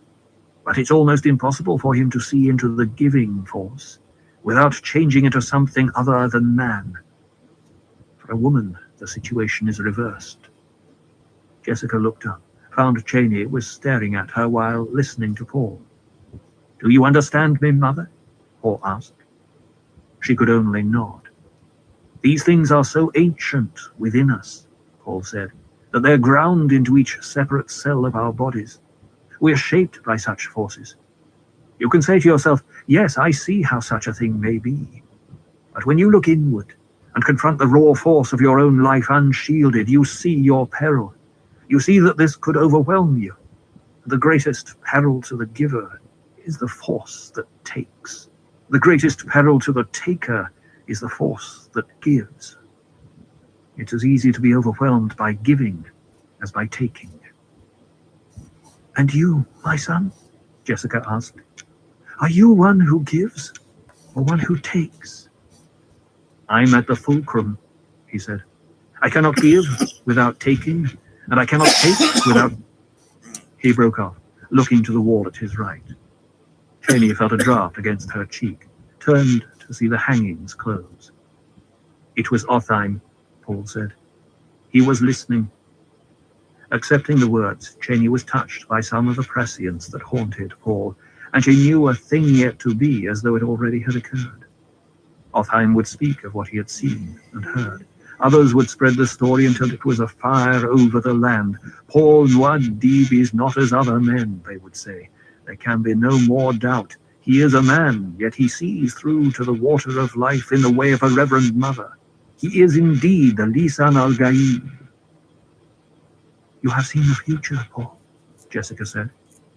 "Will you say what you've seen?" "Not the future," he said. "I've seen the now." He forced himself to a sitting position, waved Cheney aside as she moved to help him. "The space above Arrakis is filled with the ships of the Guild." Jessica trembled at the certainty in his voice. "The Padishah Emperor himself is there," Paul said. He looked at the rock ceiling of his cell, "with his favorite truthsayer and 5 legions of Sardaukar. The old Baron Vladimir Harkonnen is there, with Thulfir Hawat beside him, and 7 ships jammed with every conscript he could muster. Every great house has its raiders above us, waiting." Cheney shook her head, unable to look away from Paul. His strangeness, the flat tone of voice, the way he looked through her, filled her with awe. Jessica tried to swallow in a dry throat, said, "For what are they waiting?" Paul looked at her. "For the Guild's permission to land. The Guild will strand on Arrakis any force that lands without permission." "The Guild's protecting us?" Jessica asked. "Protecting us. The Guild itself caused this by spreading tales about what we do here and by reducing troop transport fares to a point where even the poorest houses are up there now waiting to loot us." Jessica noted the lack of bitterness in his tone, wondered at it. She couldn't doubt his words. They had that same intensity she'd seen in him the night he'd revealed the path of the future that had taken them among the Fremen. Paul took a deep breath, said, "Mother, you must change a quantity of the water for us. We need the catalyst. Cheney, have a scout force sent out to find a pre-spice mass. If we plant a quantity of the water of life above a pre-spice mass, do you know what will happen?" Jessica weighed his words, suddenly saw through his meaning. "Paul," she gasped. "A water of death," he said. "It'll be a chain reaction." He pointed to the floor. "Spreading death among the little makers, killing a vector of the life cycle that includes the spice and the makers. Arrakis will become a true desolation without spice or maker." Cheney put a hand to her mouth, shocked to numb silence by the blasphemy pouring from Paul's lips. "He who can destroy a thing has the real control of it," Paul said. "We can destroy the spice." "What stays the Guild's hand?" Jessica whispered. "They're searching for me," Paul said. "Think of that. The finest Guild navigators, men who can quest ahead through time to find the safest course for the fastest highliners, all of them seeking me and unable to find me. How they tremble. They know I have their secret here." Paul held out his cupped hand. "Without the spice, they're blind." Cheney found her voice. You said you see the now. Paul lay back, searching the spread out present, its limits extended into the future and into the past, holding onto the awareness with difficulty as the spice illumination began to fade. Go do as I commanded, he said. The future's becoming as muddled for the guild as it is for me. The lines of vision are narrowing. Everything focuses here, where the spice is, where they've dared not interfere before, because to interfere was to lose what they must have. But now they're desperate. All paths lead into darkness.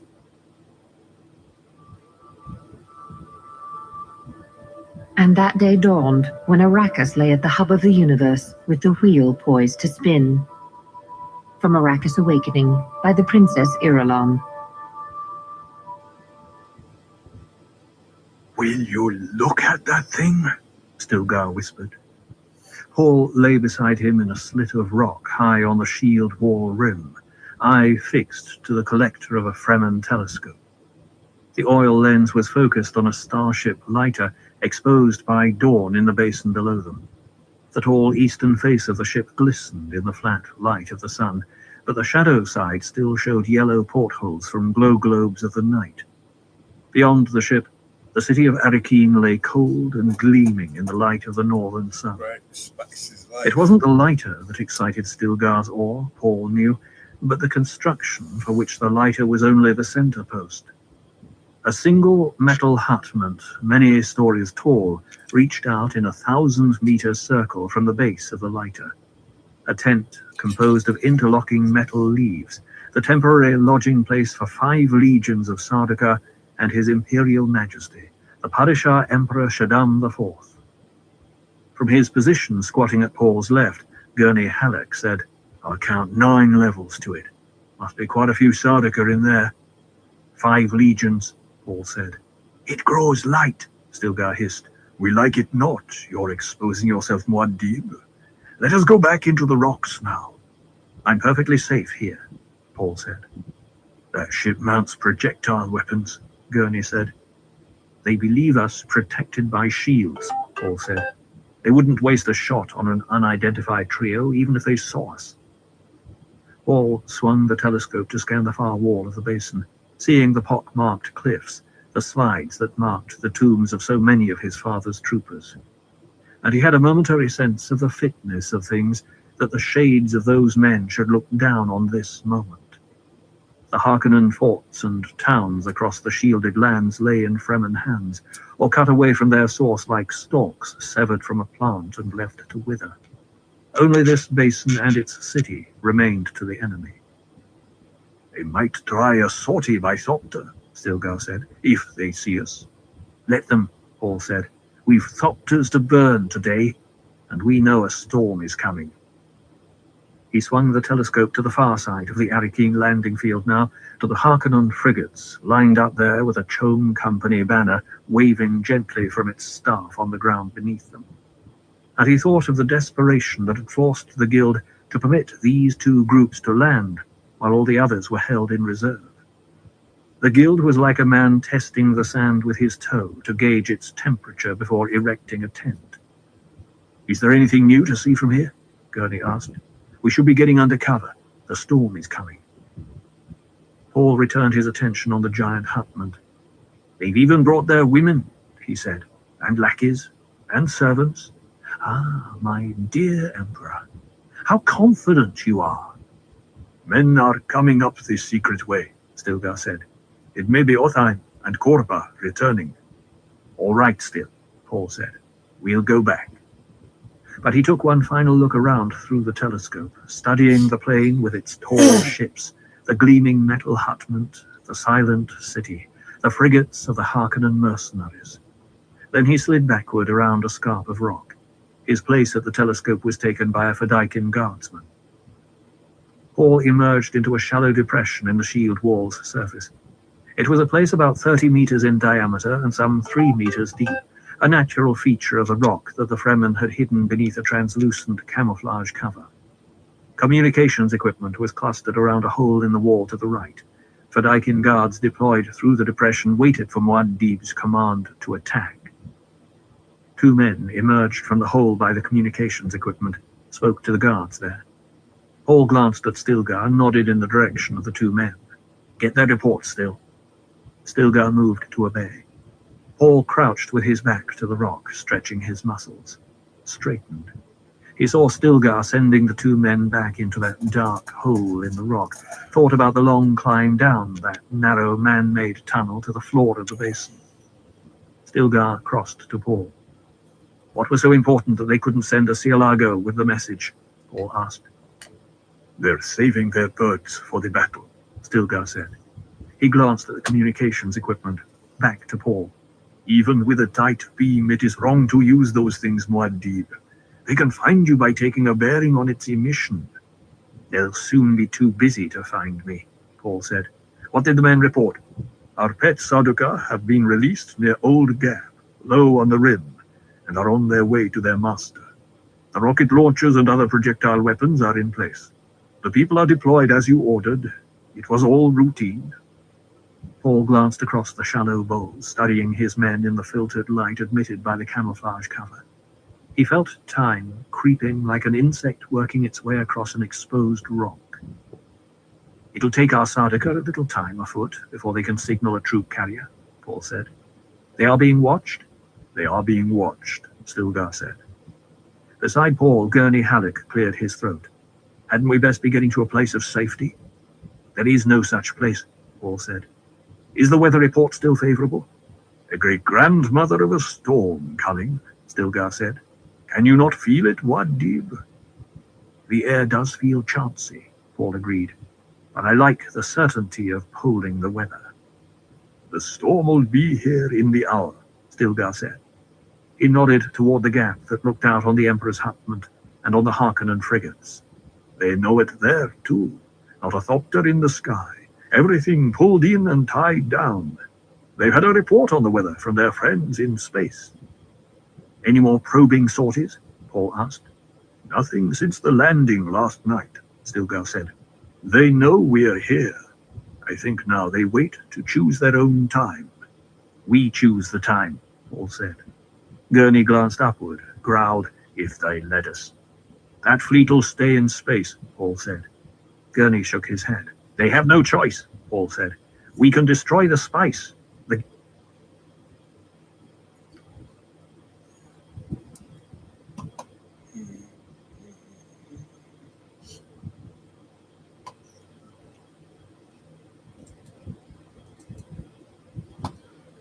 All right, everyone.